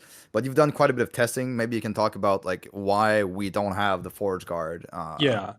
So like I said before, the shield two-hander node, of course, lowers the DPS, no haste. So I actually went Paladin with the Javelin. So it's a two-hand spear build, but no block. So that's actually really uncommon for me to go no block, because I'm a bit of a block enjoyer, of course. But for this build, it just makes a lot of sense. You can gain way more damage. So the Forge Guard would be about half the DPS, depending on the gear, of course, might be even lower, and no haste. Of course, for hardcore, you can go Forge Guard, but like personally, I just enjoy the Paladin way more. It's so fast, such good damage. So Okay, Yeah, so I was gonna say, just to close the Forge Guard topic, is like basically Void Knight is DPS, right? Mhm. Paladin is reliability and tankiness and just quality of life. And Forge Guard, what is Forge Guard? Is what I would ask the devs, right? Because again, I think it lacks that one thing that makes it better than others without having a crazy yeah, downside. okay, but I mean, think it if does you- have its own mastery skills though. Like there are like 4 or 5 that are mastery. unplayable, pretty much. Yeah. So there's actually yeah, none of the Smelter's Forge Wrath, Guards. yeah, those skills are not good. Yeah, we don't. I guess it's use the minion them. guy. You're right. I guess the minion guy. Yeah, minions, true. Yeah. Let me play a Sentinel because that's what I want to do with my warrior minions. You know, like, I don't know. It just feels like missed opportunity in my opinion. Like, but yeah. So Don't worry, guys. In hopefully 2 years, you're gonna get another Sentinel patch, and then Forge Guard is Mhm. gonna be good. I do have to say, I am very excited for the two-handed plus shield node, and I'm actually thinking about maybe my third character or so. I will make a Forge Guard, because I actually, before this patch, I've never really played Sentinel at all, so I'm just kind of trying to practice for the race and stuff. And I'll probably make a Heartseeker second, because that was actually what I was really looking forward to for the patch. And yeah, I mean, this two-handed and shield, it sounds really cool. I love that kind of stuff. So even if it's not like the best or so, I hope that we can cook something there. And let's see how that will go. Yeah, I mean the shield bash Forge Guard. We can probably agree on the team that it's the most Chica Chat build we have, because it's two-handed massive mace, and then you have a shield that's like horns and whatever going on with that. So it's like you can't really get more Giga Chat than that. So, and it's really good DPS also. Actually, by the way, it permastuns normal Aberroth. So yeah, pretty good. But it's not fast, so that's the downside. Volker, I want to mention a bit now that you mentioned normal Aberroth. You know, a lot of people ask, can the builds do normal Aberroth? Maybe. Yeah, so like all the builds we have, basically normal Aberroth is like a target dummy. So yeah, that's how it is pretty much. It doesn't. Yeah. Just, Of course, with the Okay, end game planner. yeah. So So for the people that are worried that, you know, okay, this is only a Sentinel patch, and, you know, like only that class is really good and everything else is in like an A or B or C tier. So even the C tier builds will have no trouble against Aberroth, is what you're saying. yeah, exactly.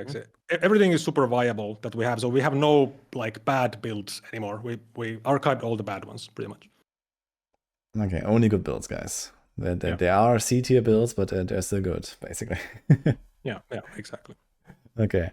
I mean, you know, like I guess this distinction becomes more apparent when it comes to like the juicing and like the really high corruption and then Uber Aberroth, you know, that is supposed to be like very hard. So of course people should probably go for like the best builds, you know, have these kind of ambitions.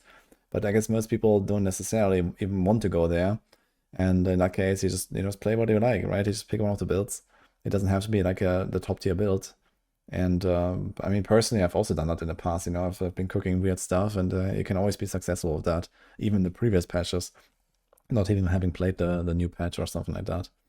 So yeah, I think that's gonna be very fun for a lot of people to explore Last Epoch again, or for the first time even. You know, with like all kinds of builds that are on max roll here. Yeah, we've done a pretty big pass on the tier list as well. Where like S and A tier, you know, sometimes the difference between S and A is kind of hard to kind of like delimitate. Okay, this one is A, this one is S. Like the S and A are like excellent build. B is like a very, very solid build. C is like where you would start saying like, okay, I mean, probably wouldn't recommend this like the first build to someone, or like probably like you only play like C builds or less when you really like the skill, basically. We still have to have some there, but we definitely had a way better way of testing more accurately how builds perform, basically. And this is very hard to do because you know, sometimes you see someone basically posting like a 1 minute clip of killing Aberroth in like 10 seconds, but like, okay, the gear is like absolutely aspirational gear or crazy merchant's gear, or you know, like something that is just out of this world with crazy luck. And then there's someone else doing the same fight, Aberroth fight, in like 30 seconds, but with like day one gear, you know, like with just 1 LP on everything and like nothing crazy. And then people say, oh, this build is so much better. But actually, if the other build had the same level of gear, it would just, you know, blast it even faster. And so, yeah, we spend quite a bit of time just really comparing the same setups and how they perform against each other. And yeah, that is how we were able to really have a good idea of like, okay, this is really clearly better than the other build, comparing with the same exact setups, right? The same level of investment, basically. And we did kind of like the opposite for tankiness, actually. Instead of judging their tankiness from the end game gear, we actually did it with their starting gear. Because again, you know, we also don't want to feel like, again, you can make a marksman very, very tanky, while, you know, you have like full dodge and 5k life and ravenous voids and red rings. But you can't really base that survivability when placing it on a tier list, because sure, and then it's tanky, but it's only tanky then, right?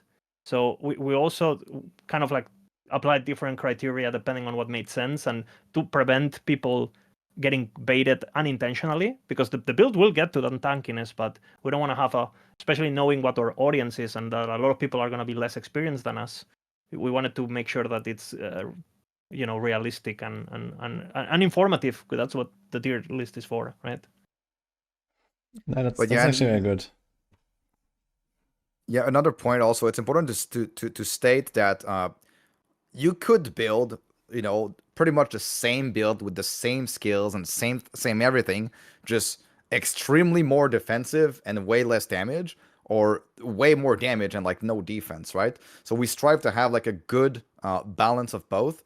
And so yeah, like sometimes we hear, oh, but this build does way more damage. Look at my Aberroth kill, which is like 10 seconds. But you know, it's like that is not what a balanced setup with like item swapping and stuff like that, right?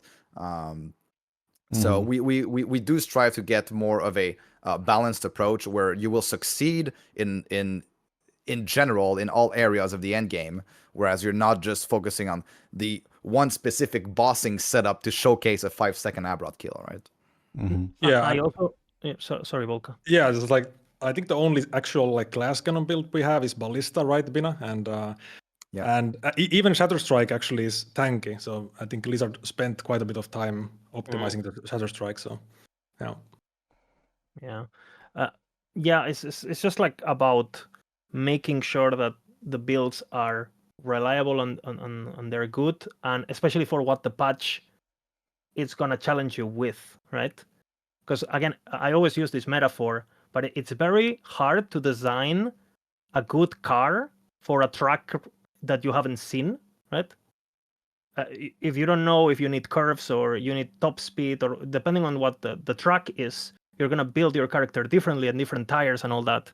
So again, obviously being in CT, this everyone who's there knows what the track is, but and they're making decisions accordingly. So if we're going for these tank setups, maybe it's because they're needed, So hey, maybe. It does sound pretty reasonable, especially what you talked about with the champion and the possessed monsters and so on. So it seems like there's definitely like a bit of like a jump up in difficulty here.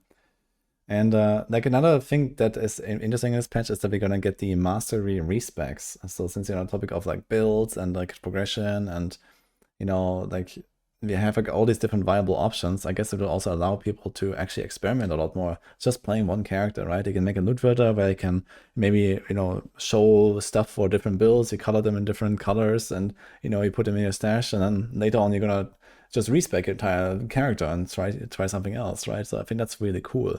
And maybe how does that work from your perspective? Like, is that really gonna shift like majorly how people actually play the game, especially like in optimized ways?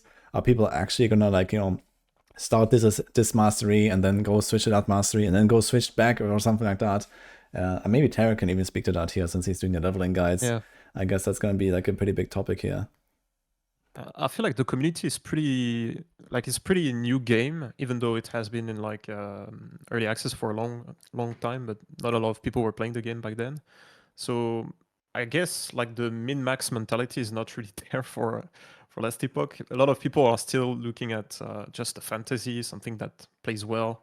But if they care about not having a rough progression, they can now like just play whatever is the best and then respec later on.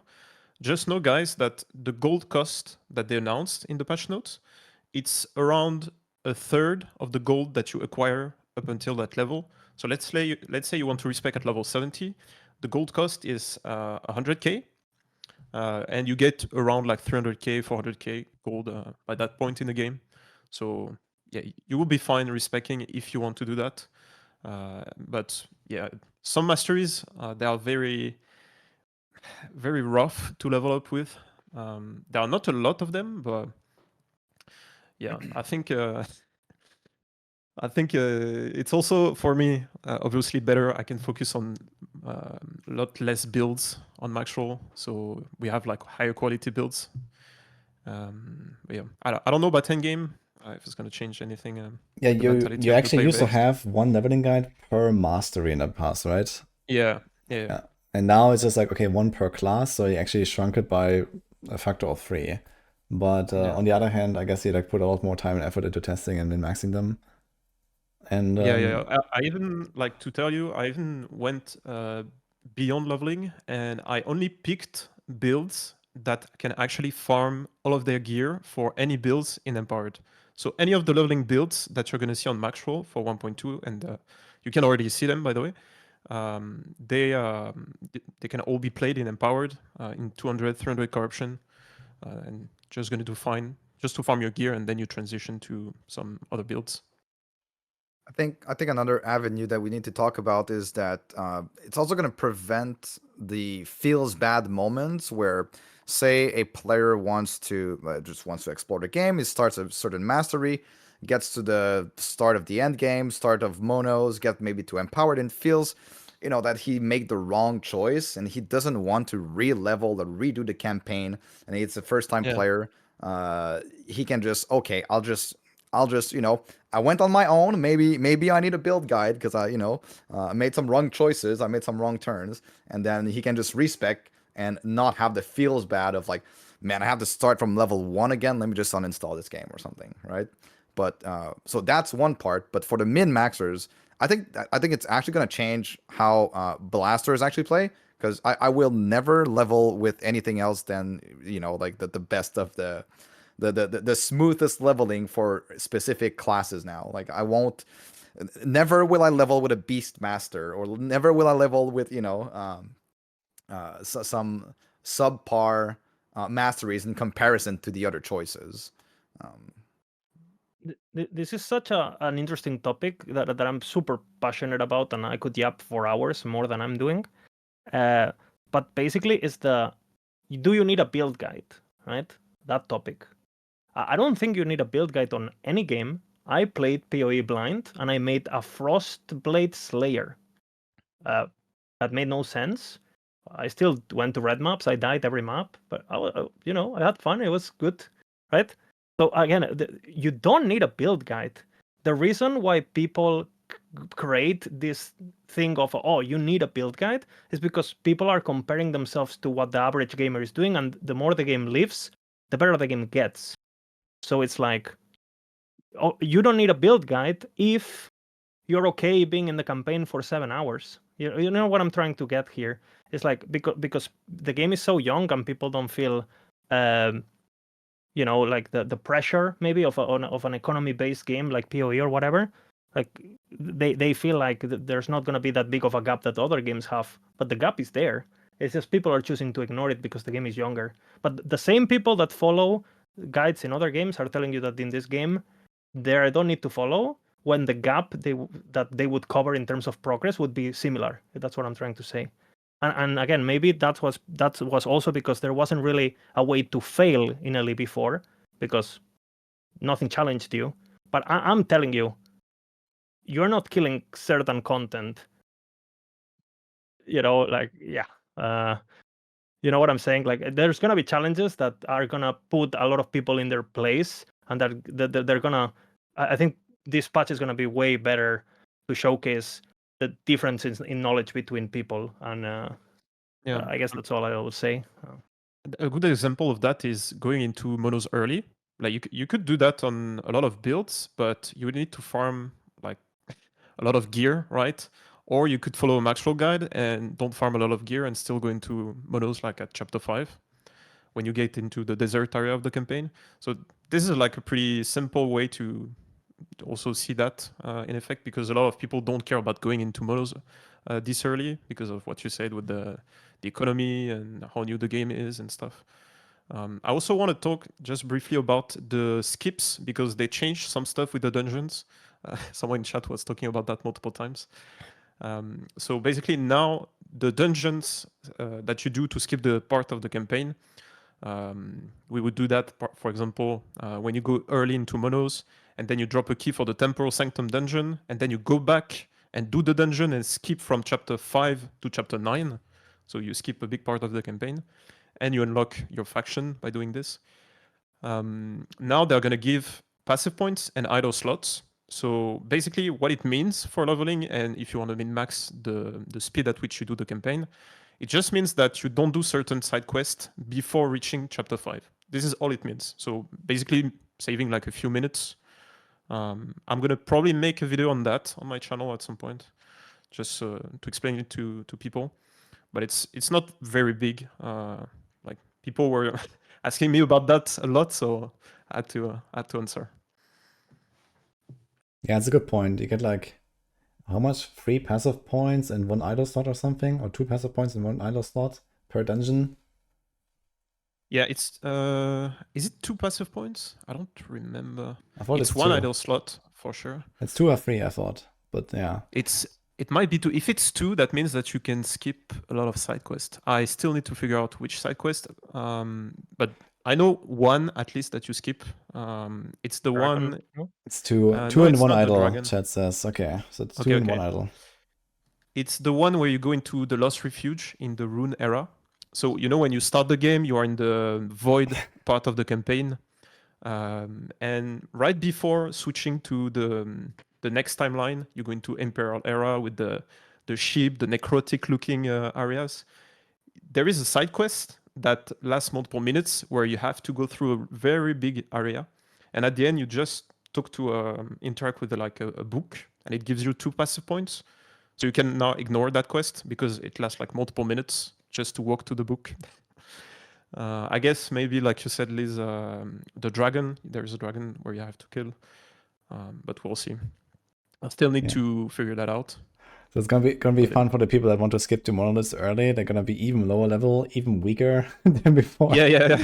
They have like less passive points, lower level. And they walk, have to ignore in champions. there, and they're gonna think, oh Yeah. yeah, I'm gonna get my passive points in the idol from the dungeon later. No problem. It's gonna be great. I mean, if you are that powerful, if you actually have such a good leveling build, or at least if you're twinking, you know, eventually you want to do those dungeons anyway, right? So you can really skip like a lot of the side quests, and especially when they're twinked out or something. That I think that's gonna be a very smooth experience. But yeah, otherwise, I guess like on the first character might be rough. Oh, also very big. We didn't talk about that, but they actually nerfed the loot lizard. So patch 1.1, we got the loot lizard like on crack. Those monster that gives you like basically there are loot goblins in the game, but it's not like Diablo 3 where you have loot goblins. I don't know every I don't know how many minutes. Here you have loot goblins every single area, and you can have like multiple of them. And they were literally giving you 99% of your crafting mats during the leveling process. So they nerfed them. So for anyone wondering and testing on 1.1, saying, oh, I'm fine, I have so much loot, I can craft whatever I want. We'll see at 1.2. I think it's still going to be really, really good, but just keep in mind that Do we have any idea how much they're nerfed? No, I can. Okay. I mean, I can't really tell that. Also, Okay. like it's in Yeah, because I did some practice on it as well, and I but you like, definitely feel it. Yeah. I think that they were actually introduced in the event, right? They were not in the original 1.1. Yeah, so they were in the Uprising event or something like that, and then now they're there and they're like incredible loot. Like I also did like a practice run like some weeks ago, and I saw them for the first time. It was just I just was shaking my head like, what is going on here? Like at some point I decided to just skip these things. Like consequently, like, I skipped every single one of them because I was like, this cannot stay in the game. Like there's no way. Yeah. And also, like, for example, the Rune of Ascendance, we were talking about runes, the new Rune of Havoc being as rare as Rune of Ascendance. Right now in 1.1, you can literally get, I don't know, like 3, 4, 5 Rune of Ascendance just from goblins. I mean, just from lizards. So keep that in mind as well. It's going to get reduced. Yeah, but we still have Nemesis. Yeah. That brings another very good point. You kill the loot lizard, it drops so many of like so many shards. You click on them, it fills your inventory. You click transfer, you re-click on it, you re-click transfer. That all of that, it. First of all, you won't find as many lizards, that's for sure.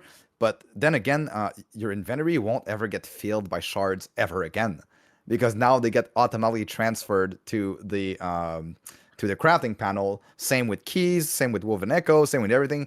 Your inventory is gonna be clean. That is, for me, that's the most the most important quality of life update they could ever do. Yeah. And it feels absolutely like 14 out of 10. Okay, it's like amazing. It's amazing. Dude, I even forgot when I was practicing on 1.1. Now I'm forgetting to press the transfer button. I forgot it exists in the game. It's that's why I haven't been streaming in 9 months. Like I can't go back. You know, I'm waiting. Like can't play the real game anymore. Yeah, no way. Oh god. Yeah, it's gonna be quite an adjustment. I guess another big update is also WASD. So what do you guys think about that? Have you been playing around with that? Yeah, it's very, very OP.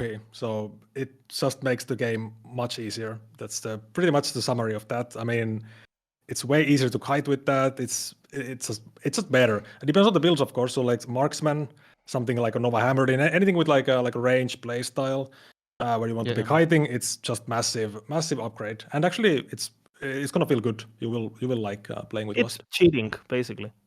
Wait, that's interesting actually, because I didn't really expect to hear that, to be honest. I actually had my mind on something else, but I'm curious to hear more of what you just said. Can you explain a bit more? About the cheating? You go. Yeah, I mean, basically, like all the bosses in the game, all the enemies in the game, they were made with like mouse movement in mind. So with WASD, especially for me, because I'm actually more used to WASD for games, it's just like much more natural, and I can actually like control my character like way better. I can dodge any attack from any boss. I like it's just way better basically. And for kiting stuff, I mean, think about it. Like, you're playing a marksman, you're spamming your Heartseeker or something, and you can just like hold down the key to go back instead of doing this thing with your mouse and your wrist is hurting and you're like, I can't, like it's so much better, basically. There's way more than this too, because basically, in order to help the control gamers, they basically added like auto locking and things like that. So basically, what happens is that you're playing something like Heartseeker with 6 enemies to fucking begin with. You get a widescreen monitor, and then you're fighting normal Aberroth, whatever. He's not even on your screen. You're WSDing, and you don't even know where the enemy is, and you can see your arrows going like a clock, looking for it, like it's a seeking missile from Metal Slug. Bro, I'm telling you, if you play WSD and you kill any of the pinnacle content, it doesn't count. It might count for you. It doesn't count for anyone else. Okay, it is facts. They should do a different ladder, honestly. Jokes aside, it's really strong, really OP. It's very interesting actually, because like the first game that I tried WSD in was actually Diablo Immortal, like in terms of ARPG and isometric games. They had it there, and I used it a lot. And then Diablo 4 came out and also introduced WASD at some point. But there, I don't use it. Until this day, I don't use WASD in Diablo 4. I only use it when I manipulate items in my inventory, or I open my skill tree, and then I keep walking while I do all that, and I can look around with my mouse. But for gameplay, I felt like it was not really impactful. Then came PoE 2, where you actually have like WASD OP because, move and attack at the same time. But Last Epoch doesn't have that. It's more like D4, I guess, where you either attack or you walk, but you don't do both, because of stutter stepping. And it's kind of interesting to hear that you think it's so strong to play WASD. I think this will really come. So crazy. The thing. I want to rant so hard. It's also because I don't know if you ever had this, Woody, where you're playing a marksman and you try to kite, but because the netcode or whatever the fuck it is in the game, it's even though you have the ability to kite faster, your game doesn't. Your character is just it's like a delay kind of thing where you try to kite and your character just kind of like gets lost and starts shooting arrows the other way. With WSD, because the inputs are forced, that never happens. If you're building a lot of attack speed where that would matter, it's crazy. I know Trickster, who is a guy who plays a lot of marksman, gave a lot of feedback, and we actually made them add changes to this, because WSD, with the same build, with the same attack speed, was doing more damage. Just holding 2 buttons. What the hell? Because the input, the way it works, it was not canceling itself or whatever. I think this is fixed now, but yeah, I'm too old to get used to it, so I'll just complain about it forever, and it'll be my thing. But it's strong. If you're good at it, for sure switch. Yeah, because it lets you completely min-max your kiting. So it automatically stutter steps for you the perfect amount with the perfect timing. Even on melee abilities that basically you hit very, very fast with your melee abilities, now you can stutter step in between each one of these melee use, and then lets you, on very hard fights, you can exactly pinpoint where you want your character and still be attacking at the maximum rate possible. So it just min maxes the skill for you. Like you don't. It's basically you gain player skill if you play WASD, basically.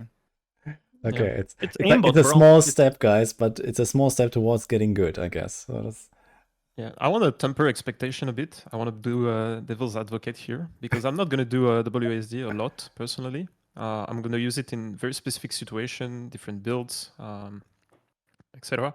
But also keep in mind the game is not designed with WASD in mind in terms of area design. So a lot of the time you'll be using WASD and you will hit a wall, basically.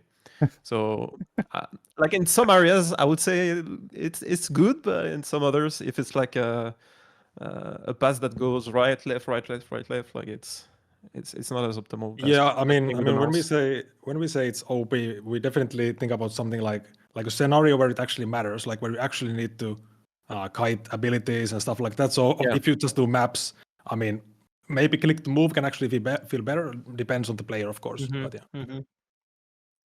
Very interesting, actually. So how is that with the dodge roll when you do a WASD? Does it go towards a cursor, or does it go in the direction you are WASDing?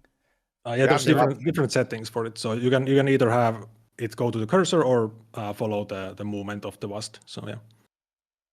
Okay, that's kind of interesting. Yeah, and there's also an option for on what is it, on very short distances you can set it to something, and on longer distances on something else. So if you just want to use let's say your dodge roll on the direction that you are WASDing, but you want your long traversal skill to go on your mouse, you can do that as well. Yeah, that's actually very cool. Yeah, I mean, WASD, like a traversal skill, like when I think about like a teleport or a shift or something, like it seems kind of weird that this would go in the same direction as well, because then it's just kind of like really random, I feel. But that's a good option. And how is that with like crafting while running? Can you do that? Can you open the forge and keep walking and stuff? You can. You can do whatever you want with the UI. Yeah, okay, so that is actually like a really OP thing here, I guess. Like if it actually always keeps going in the background, you open your skill tree, you click your thing, you open your passive tree, you keep walking, you know, like in the campaign and stuff. Like this is exactly the stuff that I just referred to as earlier with Diablo 4, what I do a lot there. And otherwise I don't use WASD. I will see if I will actually just get used to it. Maybe I will. Maybe it's just that good and I was gonna like do WASD with all the PoE2 practice and stuff. And I think you can even set it up to get the best of both worlds, where you can, because they're not, the mouse still works while you're at WSD. So I'm pretty sure there are some people who are basically setting a gamepad, so they do the movement with one of their hands into the, like a controller, and they're clicking with a mouse. Yeah. Again, my brain is I'm monkey, right? Like I can't do I can't, right? So, but some people will. So yeah. How it works is the latest input is registered. So if you press D and you click, your character is going to go where you clicked. But if you clicked and then you press D, your character is going to go on the right. That's how it works. There's one big downside though, is that you cannot rebind your left click to, like, your left click will still move you, right? No, you can rebind that, but you... Can you? Oh, you can't put an ability now. The interact key and the move key are bind together. You cannot separate interact and move. That's the problem. So you can put the left click on something else. You can put it on right click to move on right click and interact on right click. But you cannot separate interact and move. Yeah, very, very interesting changes at least to WSD. It's kind of interesting to see like how ARPGs has just kind of like evolved into this whole like WASD, you know, like every game has it now kind of, you know, all of a sudden, you know, in the last 2 years basically or so. Like it just got introduced everywhere, and it's just kind of like missing from like some old games like PoE 1 and D3 or so that people like I guess still play, but now it's also here, and now it's in PoE 2 and so on, right? It's kind of interesting. I mean, I feel like there's like there was this big rise in MMOs at some, like, for the longest time, and now MMOs kind of plateaued a little bit, I feel, and then it kind of going down, and then people are moving to ARPGs, and ARPGs are rising with PoE 2, Diablo 4, last Epoch, and then all of these players, they're used to WASD in World of Warcraft or something, and they're just like putting pressure on the devs, like, hey, we want we want WASD, and it kind of worked. I feel like that's one of the point that might have put pressure on the devs for ARPGs to add WASD for sure. Very, very interesting. So, like, do you also think that maybe this will kind of lead to more people actually sticking with Last Epoch because of that? Because WSD is now a thing? I think definitely. Like if you read like Reddit and stuff before they announced WASD, it's like, please can I have WASD? I played PoE 2, and like definitely I think it's gonna make quite a big difference. Were there like any other like big quality of life updates? Like we talked about the shard stuff.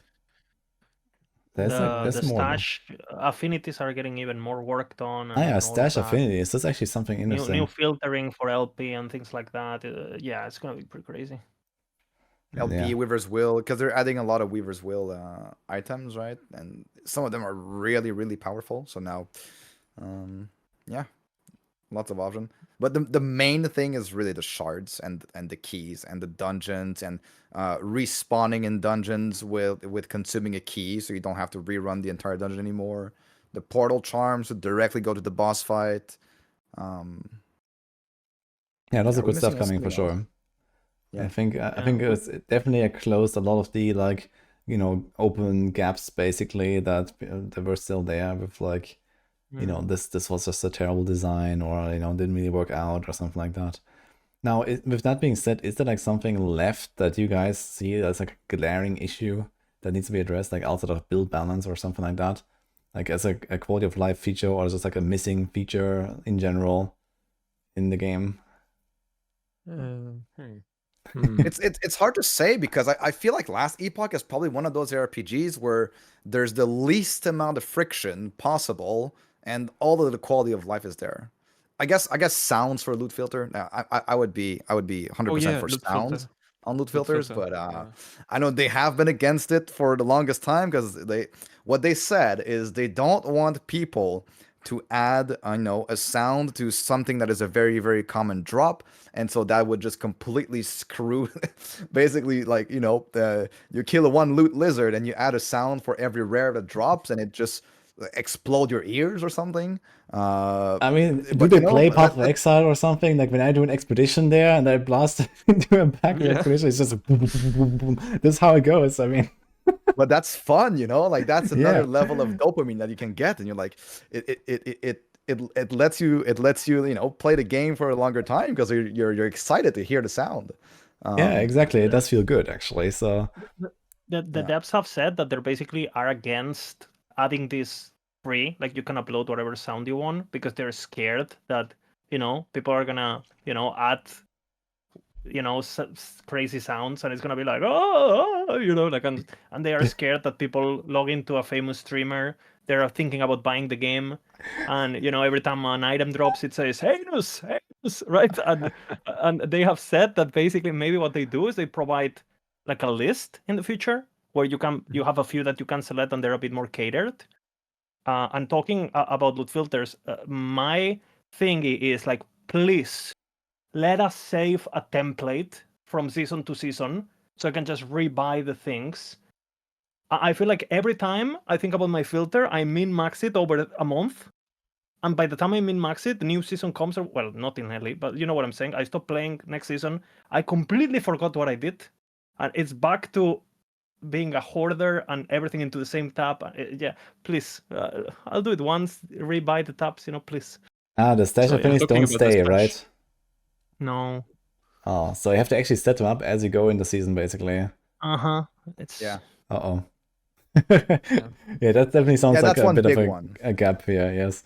So that's probably like hopefully something that we'll address in maybe the next season or something. That would For be loot filter, I want something else as well. It's the roles of the items, because right now you cannot you can filter for like tiers, but on Unix you don't care about tiers, right? I guess right now the fact that you can reroll the Unix is makes the fact that finding like a well-rolled unique less important, but will still be nice to filter the Unix by roles, and also filter specific Unix. Like you cannot do that in the loot filter. And Bina was talking about sounds. I would add on top of it, you know, on the minimap in PoE, you have those icons that you can set up. I wish you also had that on the minimap, where you could like configure like icons for certain rules and stuff. That would just add to the thing. And I'm sure that's not very hard to do on their end. Like that cannot be, right? They already have like an amazing loot filter. Just add an extra option for an icon on the minimap and a sound. Like, I mean, come on. Can it be that hard to do? I think it's just a ideology thing. Like they want us to be able to filter, but they still want us to have to not out guarantee up, like all you see is upgrades, right? They still want that process of like, do I pick it up? Do I not pick it up? Create these micro decisions of like, do I go back for this item and I put myself into a dangerous situation, or do I keep going? Yeah, And I think Ellie has a right balance of this, where I don't know. You But say the- that, see. but the- you the- say that, but next patch, every single exalted item you're gonna pick it up. Like Yeah. there's no brain tinkering. Like you see exalted, you pick it up. That's gonna be there's- next patch. That's Hey. that's already fixed by the runes that they're adding and stuff like that, and like you will still want to see a wide variety of items. So like it's completely safe to implement. Trust me, EHG. Okay, trust me. The vision is not perfect, you know. They're working. Yeah. It's not. Okay. Is there there's like another topic I want to go back to, which is like the hardcore race. It's like obviously like a big hype event that we're gonna How see crazy here. is that? Yeah, it's really cool. So for those that don't know, Ciceran has organized a event together with Shopify as a sponsor for a total of $10,000 prize pool for the first 5 people to kill a hardcore solo Uber Aberroth, which is pretty amazing. So CT testers are excluded from this, so tough luck, guys, I guess. But I guess it's open to like basically everyone else who has not seen the patch yet with their own eyes, basically. And I think that's a really cool event. And EHG is also like throwing in a few little things, like I think some of the in-game cosmetics and stuff, and some prizes. So that's really fun. And yeah, it's gonna be really cool. And also there's gonna be like shout outs now, right, for in-game like first kill and stuff like that. And I think also like first to reach a level and first to do some things, I guess, is like part of the game. I love that shit in Path of Exile, I gotta say. When that happens, And like dying also. I think like the top 50 that die in hardcore like get shouted out as well. So Yeah. I think that's gonna be really cool. What do you guys think about that? And like what are It's your thoughts? great, you know, because this way I will let you guys know how far away I am when I die day one every day, you know, every time, like every patch. So, you know, at least we get a bit of ego boost and then move on. We're gonna see reroll, like Lizard has died at rank 1. Yeah, it's tradition at this Wait, point. what three times in do a we row, say so- here actually in last epoch? Like in PoE you say back to the beach, but what do we say here?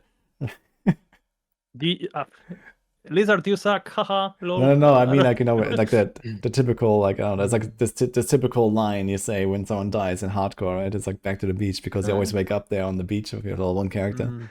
Do we have something like that here? No, right? I don't think we have, no.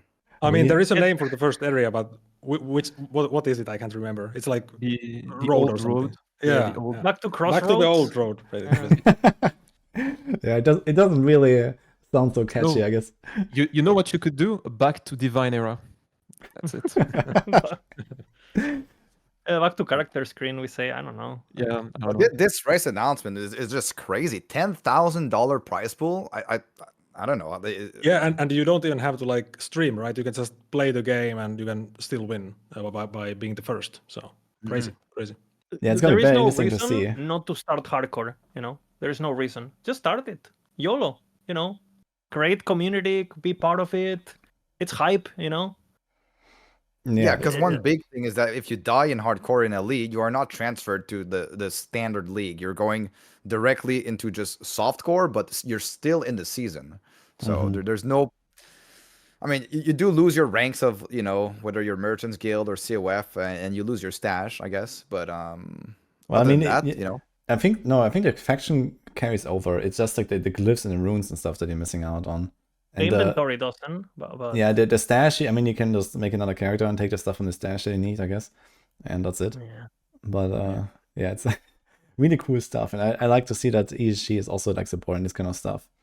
Do we have like any clarification like what's gonna happen with Uber Aberroth on like legacy and offline and stuff like that? Is that still the same rules where it has to first be killed on No. a season? No. It's gonna be available day one on offline and on legacy. Okay. Now that means two things. People are gonna be able to see him and practice him. Maybe EG thinks that won't matter. it Monk will. S. Spoiler, I it was will. trying to create hype, okay? Like fuck. I think we would have Yeah. all preferred that it was not available offline and in legacies to keep the integrity of the you know to keep the integrity of the race without having to, because those that will really my guess is that a lot of players that will take it seriously will go into legacy or offline and just go practice it like 100 times, and then okay, I'm ready, go, let's go online and let's do it. Unless you're a gigachat. Yeah, But, it's kind of sad, I gotta say, as someone who actually intends to go for the race, I don't actually want to do that. So it's like Yeah. I actually have to I have to play my character for like a few days, get it decked out, get to like 100 or close to it or something, right? And then okay, now I feel like I have the stuff that I need, but I haven't seen the fight. And then I log into my legacy character and then have to grind the Woven faction until I get this echo and then put it there and then try it. Like, I don't know how long that even is gonna take to even get an Uber Well, and Aberroth. not even that. There is ways that are completely allowed to just minute one patch drops. You're doing it, right? So again, I warned EAG about this on a personal level. They said they can't do it. I don't know what they fucked up or how they structure the code where they can just like lock the content, or I guess there's I don't know. Like they said basically they can't do it. Like, Okay, no, yeah, they chat didn't have says enough let's time. go offline and hack your character. Dude, I have no idea where even start, how this works. So I don't know. It's scuffed We though. have some hackermans around, if you need. Yeah, offline is a wild west. So Yeah. you should expect stuff on YouTube, when the patch hits. that is a price. That is a price to pay when you want the game to be offline. Like it was developed to be only offline. So, yeah, it is how it is. Mm-hmm. Yeah, it's kind of sad. I think they could have done something like, if offline is actually true offline and has like no connection to what's going on at the online thing, they could have just hard coded, I don't know, like a 1 week delay or something, right? And then it unlocks automatically or something like that, right? I personally don't understand how it's literally a drop, like Uber Aberroth, right? I don't know. I'm not a programmer, but can you just like delete from pool of drop, like true, not true, poop? Oh, they can. They can. It's just that I think what they were saying, the reason why was they were saying that you can already practice Aberroth regular, so they're not like they didn't feel like it was necessary to like. Who said that? Because he definitely hasn't fought it. No, but that is what it said. They said that you can already practice Aberroth, so they will not be doing it for this Uber version of Aberroth, because you can already access the fight, so it wouldn't be. Okay, I mean, don't know. if the fight is largely the same, but it's just harder and like higher numbers and like he does damage a lot more and all that, I guess it's not so important. But I don't know, like it sounds like there will probably be more mechanics and probably like one shots you have to dodge and whatnot. And if there's actually new stuff going on, or even like a new phase going on or something like that we have not seen in a normal fight, then I think it's definitely going to be sad to see that it's going to be spoiled, like they like minute one basically from people on offline. But even worse is that, especially when it comes to like such a race, and there's like this this money aspect as well from the prize pool. It can go to anyone, so people will try all kinds of weird shit in order to get that money, right? I have a question about this, Woody. As someone who you're obviously gonna race, and you're actually an actual contender, right? Because there's another weird thing too, where in the 17th, because we're under NDA is lifted on everything except Uber Aberroth, but on the 17th, that's lifted, which means that, for example, if I want to upload kills so people can see them, that can be done, and it also feels kind of, I don't know, it kind of feels wrong, right? I don't know, but at the same time, it's like I struggle a lot as someone who I know exactly what to do to win the race, basically, exactly, right? And some people ask, I don't say shit, right? What I'm saying is like, what do you think would be better for people like us who are not involved in it, but can make a lot of the information that only can be obtained through these non-ethical, non-entertaining practices on stream? Would it be better to just like share knowledge, or just keep it quiet and let's see what people do? Like, because I actually been thinking a lot about that too. Well, when I think back about the Diablo 4 launch, where I got the world first level 100 hardcore solo, I did not get the overall world first, the 100, because I lost to one group, where group play was obviously much more potent and much faster. And I was like I think the 5th player or something, there was like one foreman team and then was me basically. And that foreman team was like Sis, Karn, and I don't know, two other PoE blasters basically, who I exactly told in advance what to do. So I did exactly that you are struggling with right now. And, they actually won. And then I was the first to do it solo. And I don't see such a problem with like the information sharing, as long as it's like in the allowed parameters, basically. So if EHG says, okay, everything is under NDA until the 17th, and then until 17th you can do anything you want, I don't see the problem with like uploading the Aberroth fight. If you don't do it, there will be like 10 other people that upload it anyway. Yeah, that's what I'm thinking, right? It's like, would it be, as a public figure, would it be better to share it, or even if it's an unlisted? Because I don't really want to get the feeling that people think I'm doing it for views or something like that. Even if it's like an unlisted playlist that people can just DM me for or something, non-monetized. And I don't know, because I want the race to be entertaining, because I want this game to succeed, and I want Sis to do it again, and I want this to be hype as fuck. And it's not gonna be hype as fuck if everyone, you know what I'm saying? I mean, okay, the people that will actually kill Aberroth will not go in blind. No matter what, there will be people that will in group softcore before them anyway. And we're gonna have like the MPs and snaps of this world that will like at least show us the fight, even like in like legit online season environment. No offline bullshit or something like that. So that will happen anyway before we even get there. So realistically, like also like last time when I did like the world first Uber Aberroth attempt, for example, like I watched the fight first from someone because I didn't know anything about the fight, right? And I guess it will be similar now, because you can't just walk in on hardcore and expect to do a boss that is supposed to be the biggest challenge in ever, basically, to do it on the first try. It should not be possible on the first try without knowing anything, because if that is possible, then it's not that challenge that it's supposed to be, right? It needs to be impossible on the first try if you don't know the fight. So it's fine that there is information available for the racers, and that there is like strategies available, and that they can see the fight. I think this is all fair in games, and this is just how it works. And it still comes down to you going in there and executing the fight, and not dying on the way there. So there's still like a whole journey of like you have to grind 50 hours, 60, 80 hours, whatever, to even get ready, and then you have to go in and execute a fight, potentially on your first try, but at least you know what's going on. So yeah, I think that's more important, like it's fine to share the info, and people still have to do it.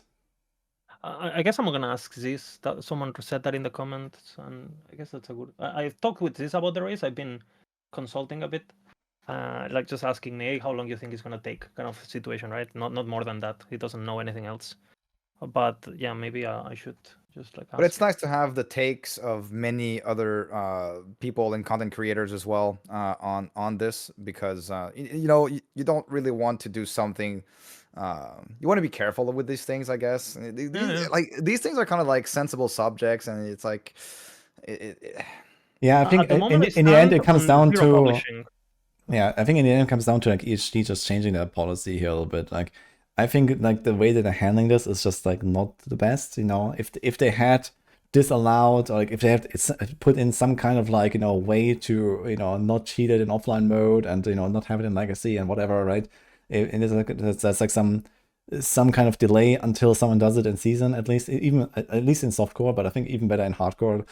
That would actually like really put like some cool perspective on this race. And it's still gonna be a cool race, but it's like a bit diminished because of the policy. So maybe in the future, when they make like another similar level Uber fight or something like that, maybe they will reconsider this. And I guess there's plenty of opportunity to try to convince them. But for now, this is what it is. And the race is still a race. As a rule, they should always do that. It shouldn't even be a conversation. Like again, like if you want to play offline only, if you're someone who's a casual and whatever, like it won't affect you anyway, right? Create some hype. Again, these things don't take that long anyway, right? And again, then just release it. Yeah, I think if they want to like bring the content to both legacy and offline as well as seasonal on every patch, instead of doing it with like PoE, which will introduce the league mechanic to the league and then bring it to the standard environment afterward. Like just like instead of doing it all at the same time, they should standardize. Okay, maybe they don't want to take the entire season to do so, but maybe every season, at least the first week or something like this, it's off limits to offline and legacy, and then after the first week, okay, these environments have access to the new content. Maybe that would be like some sort of an in between for EHG to stand on. Maybe. And it's weird because they have this. I think they're doing this for the sake of inclusiveness and treating all kinds of player equally. But the thing is, like, the people who actually care and create hype about your game and honestly will get a lot of eyes on your game, they're not gonna be playing offline because they want to do it legit, right? So it's like it's content that it's only those players are gonna do anyway. So yeah, I don't know. I'm super honestly. This is my least favorite part of the patch. And I'm banned from it, right? As a viewer, as a lover, I want this, like. Fuck. Yeah, it's like the big downside of playing CT, I guess, right? So, yeah. I tell you, even if there was no prize pool, right? Even if there was like no prize pool, it's just like it's like, okay, this guy played CT for like 1,000 hours. Okay, he won. It's like. Yeah, people are expecting you to perform well because you're in CT. It's even more pressure. It's the funny, pressure. Actually, Woody, because on the first Aberroth, I actually didn't test it because they had Aberroth on a separate testing group that we weren't part of, actually. So I was blind, for example, and I didn't watch anything because as a gamer, you kind of also live for these adrenaline moments. Knowing that I will likely die, you still do it. And that feeling of, your hands are shaking and you go, holy fuck, I almost got it. I'm going to roll again. Bro, this is what we're gamers, This is what it's about. So I think that when the developers force players into dropping what gaming is about conceptually, you're just making your game worse and you're making people not care. And the way to play the game should be the dopamine way to play. Like they should enforce this. It should be important, in my opinion. But yeah, well, it's what it is. Who cares about money, bro? Like I will never forget that feeling. $5,000. Hopefully, I won't care too much. Hopefully, I'm being serious here. Like, yeah, the memories are forever, bro. I mean, $5,000 is a pretty neat price pool, to be fair. But yeah, obviously, like I just live for the racing and the hardcore stuff and so on. So even without that price pool, I would be there and I would be going for the same target anyway, right? It's like, okay, there's a new Uber boss. I need to do this on hardcore, So this is just how it is. And yeah, I mean, if that also means I get like one of the top placements, that would be cool. But I guess we'll see how it will go. Good luck. Hopefully it's going to be entertaining to everyone watching, and also good luck to everyone who's also trying the hardest. I guess there's going to be lots of people that we don't know anything about, that just live in the shadows, no streamers or something, that are actually like taking this very seriously. So I'm excited to see that. Well, we can't talk about anything about Uber Aberroth until the release of the patch, actually. But I think we all think that it's going to be extremely entertaining, very very entertaining.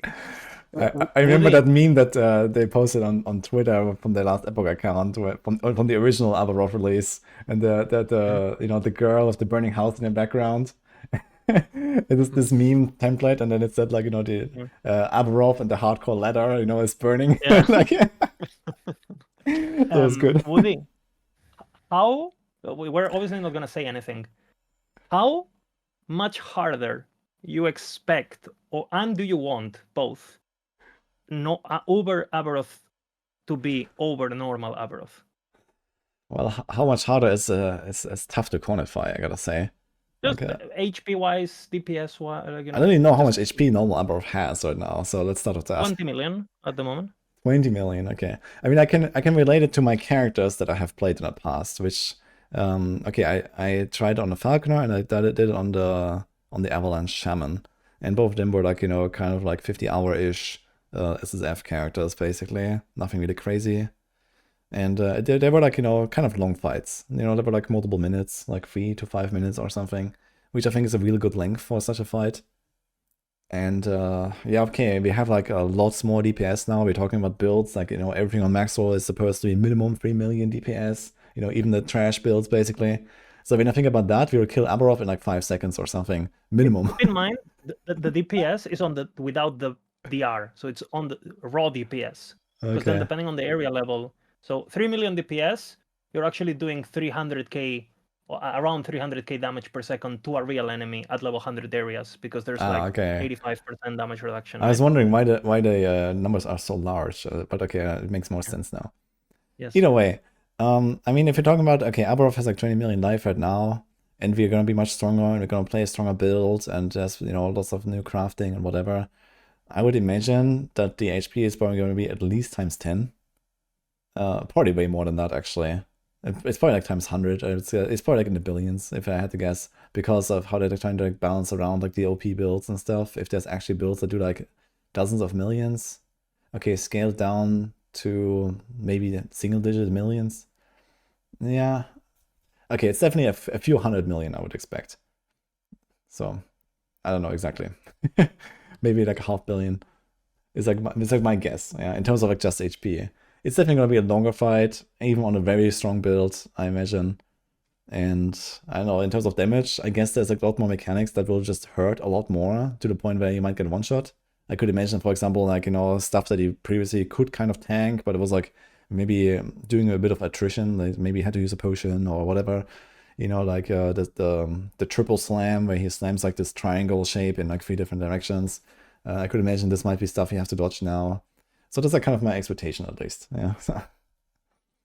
We'll see, I guess. Cool. You're saying you're not gonna try eating the pizza if he does the pizza slams. Yeah, it sounds like this might be a bit rough. Yes. Mm-hmm. It's gonna be sick, man. It's gonna be sick. I can't wait. I'm literally like watching every stream in multi-camera. Like I'm a fucking zoomer watching TikTok. It's gonna be great. Can't wait. That's gonna be entertaining for sure. Yeah. I can't wait. Yeah. We should actually cast it. Maybe we should cast it at some point when it gets to the point where it's close to the end, where people are gonna start attempting it. Well, how can you cast while you're playing? We need to blast. So I don't know. I mean, the thing is that, okay, you might want to be like, like high on the level ladder or something, or like, is there like actually like an in-game ladder for the boss kill? No, right? There's no such thing. It's just like the shout out for the first one and so on. So maybe one of you guys will just kill him, but you're like ineligible for the prize, and then you're like kind of chilling, right? So then you have your time to do that. It would be very cool though, I think, like, especially when it comes to like day 3, day 4 or something, when probably like a lot of people kind of slowly get ready with their stuff, and there will probably be a bit of like tension, when we actually realize, okay, then, we see on the in-game ladder who's what level, we can kind of expect, okay, they are this far in their progression towards being ready for Aberroth or something, right? And also you can see some of the streams, so you're gonna see like Karn and me and whatever, some other blasters out there, I guess, that will also prepare, and there's going to be like one day where a lot of people will just go in and do it, right? So, so if you get there first, are you entering then or no? Well, I mean, getting there doesn't seem like to be the big problem. It's like 500 corruption. Okay, I mean, it's considerable, but it's like, it sounds like you need to be way above 500 corruption in terms of what he can do in order to have a chance at this fight, even if you're good. And in that case, I guess just getting there, you don't just go in. So, unless I learn something from the videos or something that makes me feel confident about it, then we'll see.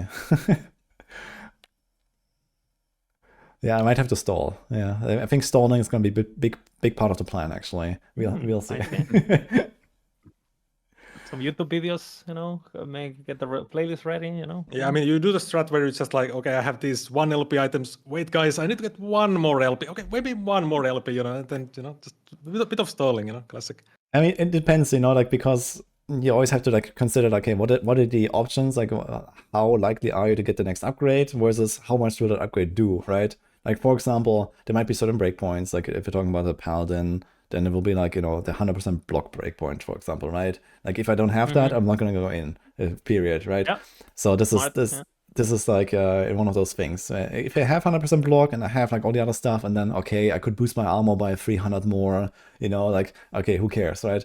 So there's like certain things that you need to have, I guess. and certain things where it's like, okay, like maybe I grind it out like another 10 hours and then try it, and then gonna be like 5% stronger or whatever. Yeah. But maybe it doesn't matter, right? So I guess that comes down to like making a judgment call in the moment. But yeah, I A was just trying. judgment A call. judgment call. Yeah. Mm. Exactly. The judge. Oh man, that's gonna be very exciting. The thing is, like, also like with all this respecking of like different masteries now and different builds, I think it's gonna be like such a mess during this race, because like, logging into Sentinel, I have to learn how to level it, and then I have to probably play something like Warpath to like actually gear up, and then I have to like eventually switch to Judgment to push the corruption, and then get familiar with the build, and then do the Aberroth fight. It sounds like such a Yeah. struggle. It's one of these things to where like, does speed really matter if you can't get to the end? Like how much people are gonna value speed and looking. Again, there's been a lot of buzz with Karn and other streamers like doing this like Harbinger runs and these things.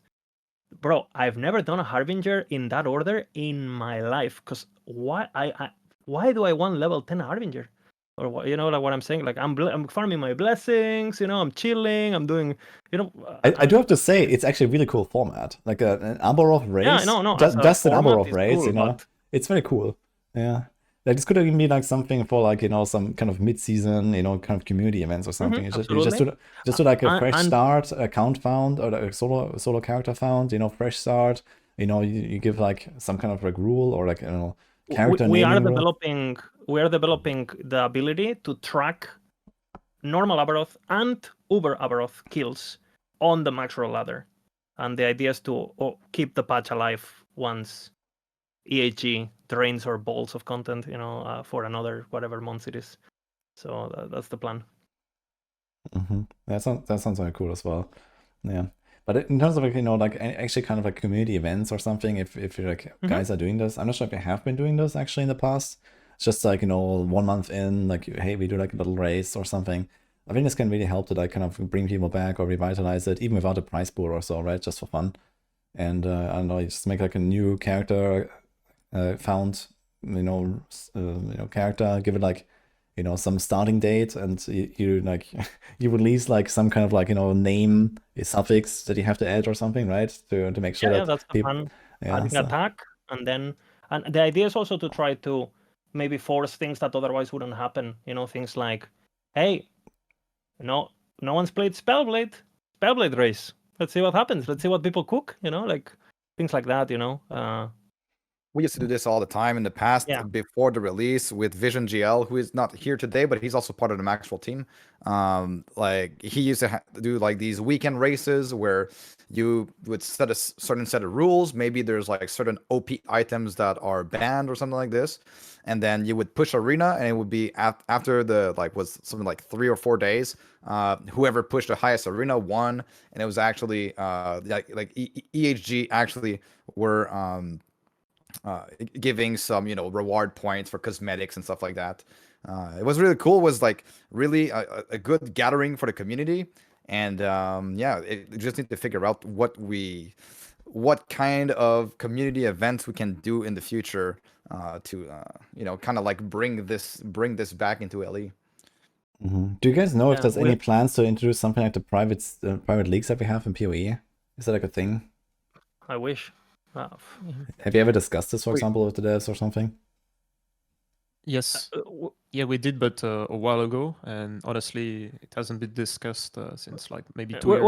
We're trying for them to hold Pinnacle content in offline, because it's 1 step at a time. Yeah. But I think they're like, they would like to, but they have a lot on their plate, so. They were busy cooking for this patch. We've waited like 9 months or what? Like, yeah, it's been a slow cook, but we're finally here, so it's nice. In the slow cooker, Yeah. Mm-hmm.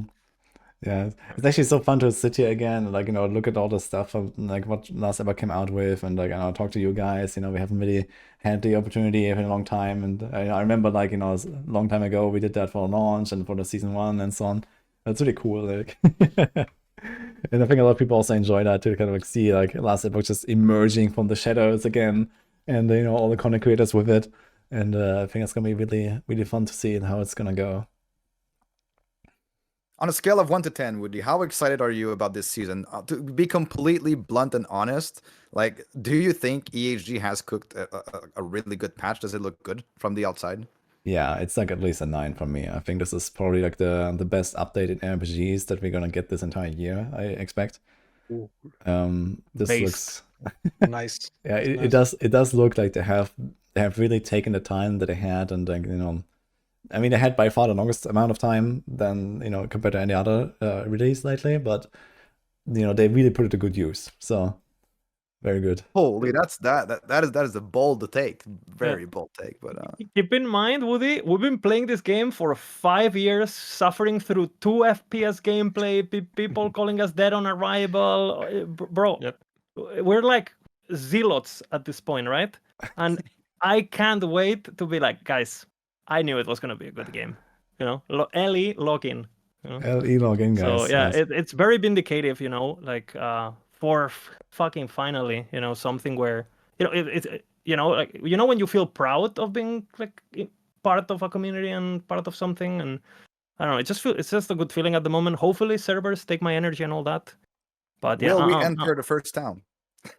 yeah, we'll Yeah. I mean, I still have PTSD from 1.0, so with the stuff. So hopefully we don't get that again. Oh my god. But they say it's better, so fingers crossed. Like I can actually see myself just kind of like sticking to LE for much longer than I have in like the previous season, for example, as well. Hell yeah, Like, brother. I mean, I'm definitely like conscious about the other releases as well, right? So there's D4 coming, there's no rest coming. I want to go back to PoE at some point and do some more characters. I only played like 1 now since we had so little time, and so on. So like LE might actually kind of like shift more towards the spotlight for me for like the long term now, because there's like so much to do, and SSF is just probably the best in the genre in that game now. And the crafting is already the best, and it's just getting better.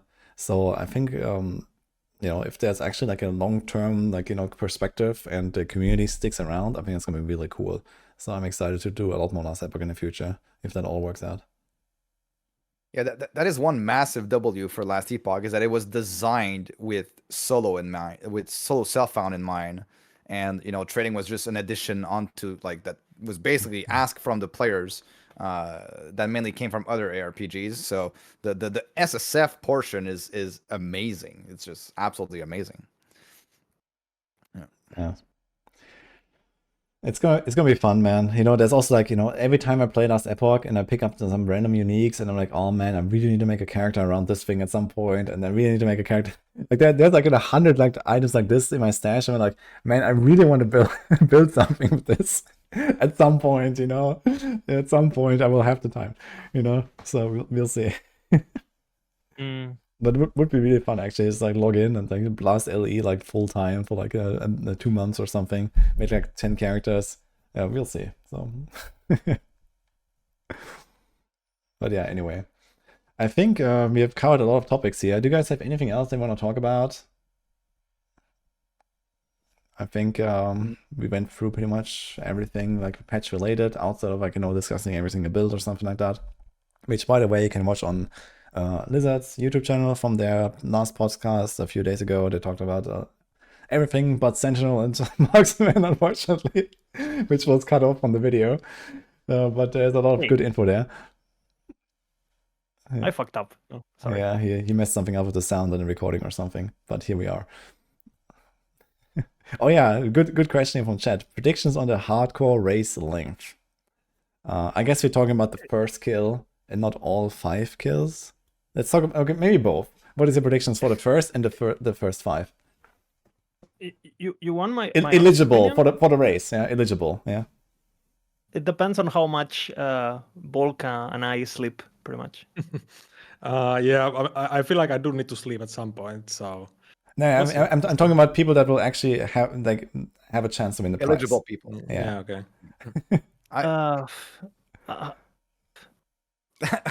From my take is like from 1 week to a month, let's say. Yeah, it's like can we even say, because it's NDAs? I don't know. I feel like like we're not revealing anything about the actual. Again, yeah, you're talking about the fight. How long? You can definitely say this. It's not NDA. The thing is, like, just without talking about the fight itself, right? The game is very young. Like I said, people are really bad. Again, my first Aberroth was, I felt like it was challenging as fuck. I died, all that, right? Bro, normal Aberroth now, I face tank all his abilities on normal builds, including the slam on marksmen and everything. Like, we just learned so much about the game that I think there's this thing where, like, LE before didn't really have any challenge where someone who's a bit of a tourist of the game, like, for example, you played a lot of LE, Woody, and people like Karn and people like that, but you're kind of like visiting the game, playing a bit and leaving and visiting and playing and leaving, and because you have so many, you have a skill set that you built on other games that it was skillful enough and good enough to, without the knowledge and without the LE, the requirement stuff, you could just still get away and be the best, pretty much, right? But I got a feeling that the game right now is finally introducing stuff that is not transferable and that you're just gonna need time, right? Again, I think softcore, there's groups. So groups are, again, Snap is literally, we've been talking with him and stuff, and his group, they're playing one support and macro builds that he's seen us do things with it. On softcore group, it's a different game, right? But it doesn't really matter either for to my eyes, right? Yes. But But for the hardcore race, for the hardcore race, Liz, how much time do you think it's gonna take for all 5 slots to be filled?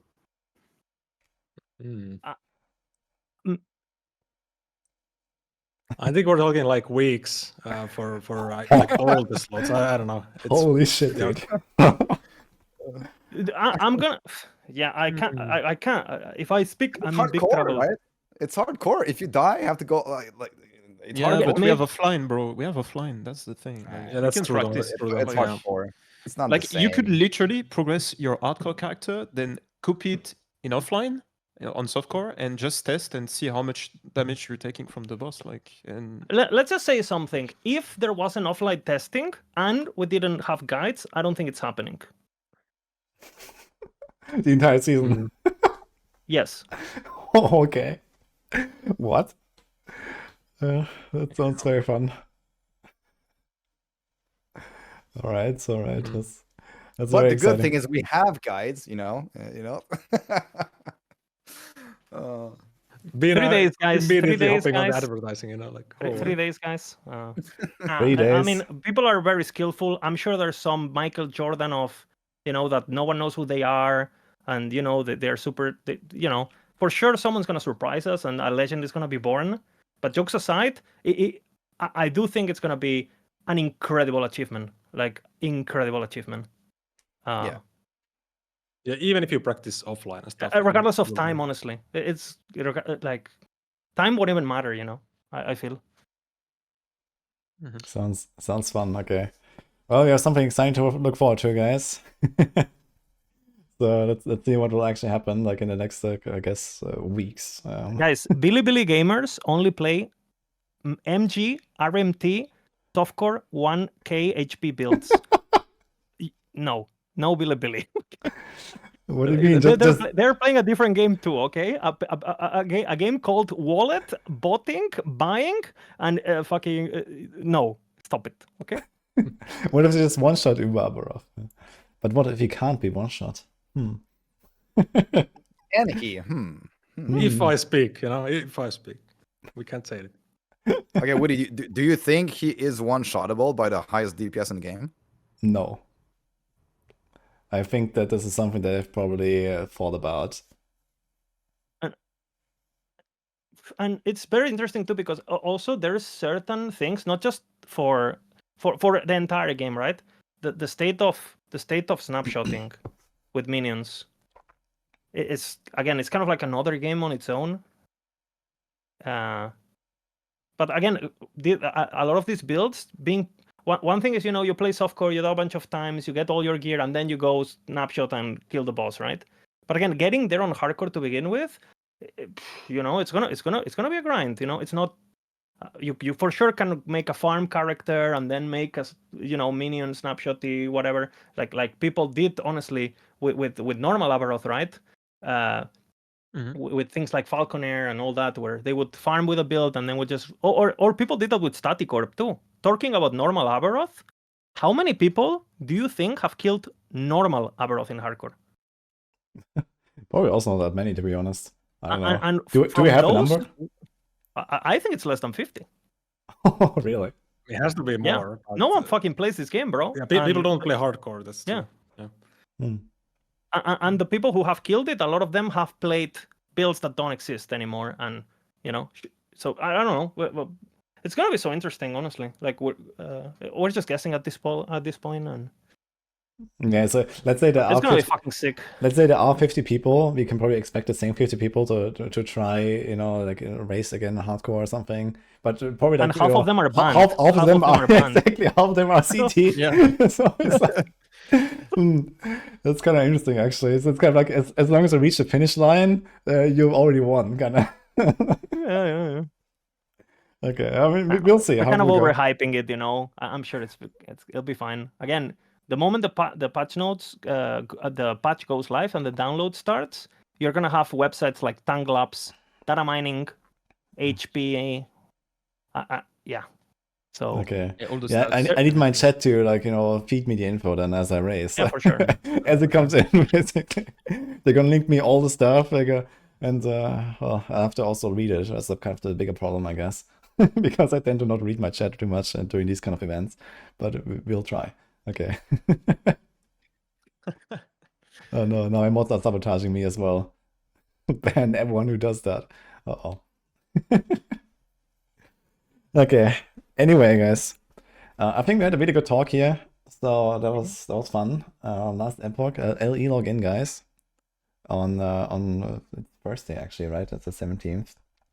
So this is what awaits us. I'm very excited.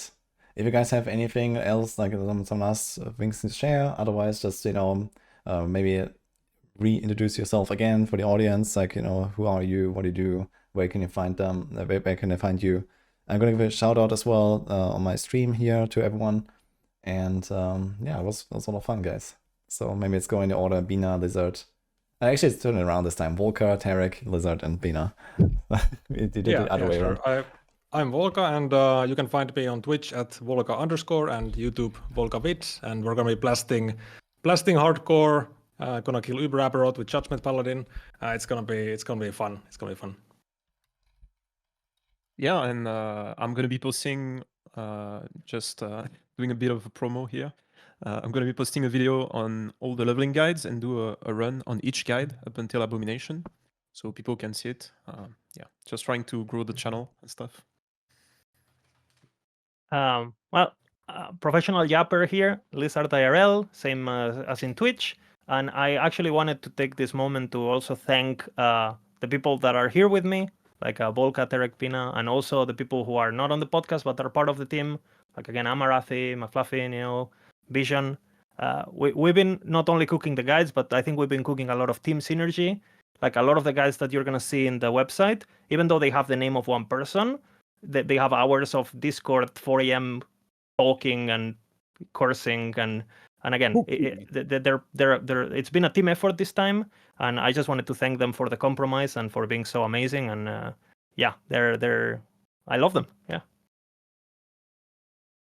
And we love you too, Liz. Okay, let's get this out of the way. But I am Bina. I stream on Twitch, do videos on YouTube, and I play RPGs, mainly Last Epoch. So you can find me streaming pretty much every day. All right. So thank you guys as well. That was super fun, and also good luck to you guys when you do your own like hardcore adventures. It seems like everyone's going hardcore, right? Or maybe not Tarek. Wait, are you going hardcore too? Yeah, I'm going Judgment hardcore We're build. Okay, all going Judgment. So the entire podcast is going hardcore, guys. That sounds really fun. Yeah. So it's gonna be really, really cool. Like season start, like I don't know, like there's probably gonna be compilations from someone and stuff. I hope we're gonna see this kind of stuff. But yeah, the Maxwell guys, ladies and gentlemen, was a really fun time, and I'll see you in the season. So good luck. Yep, good luck. Yeah, and thanks for hosting this, Woody. I appreciate it a lot. Thank you. Yeah, it was always Yeah, good. thank you. Always good doing Thank these you very much, man. podcasts. Just like always fun times. Yeah, I agree. Okay, have a good one, guys. Okay, GG. GG. Bye.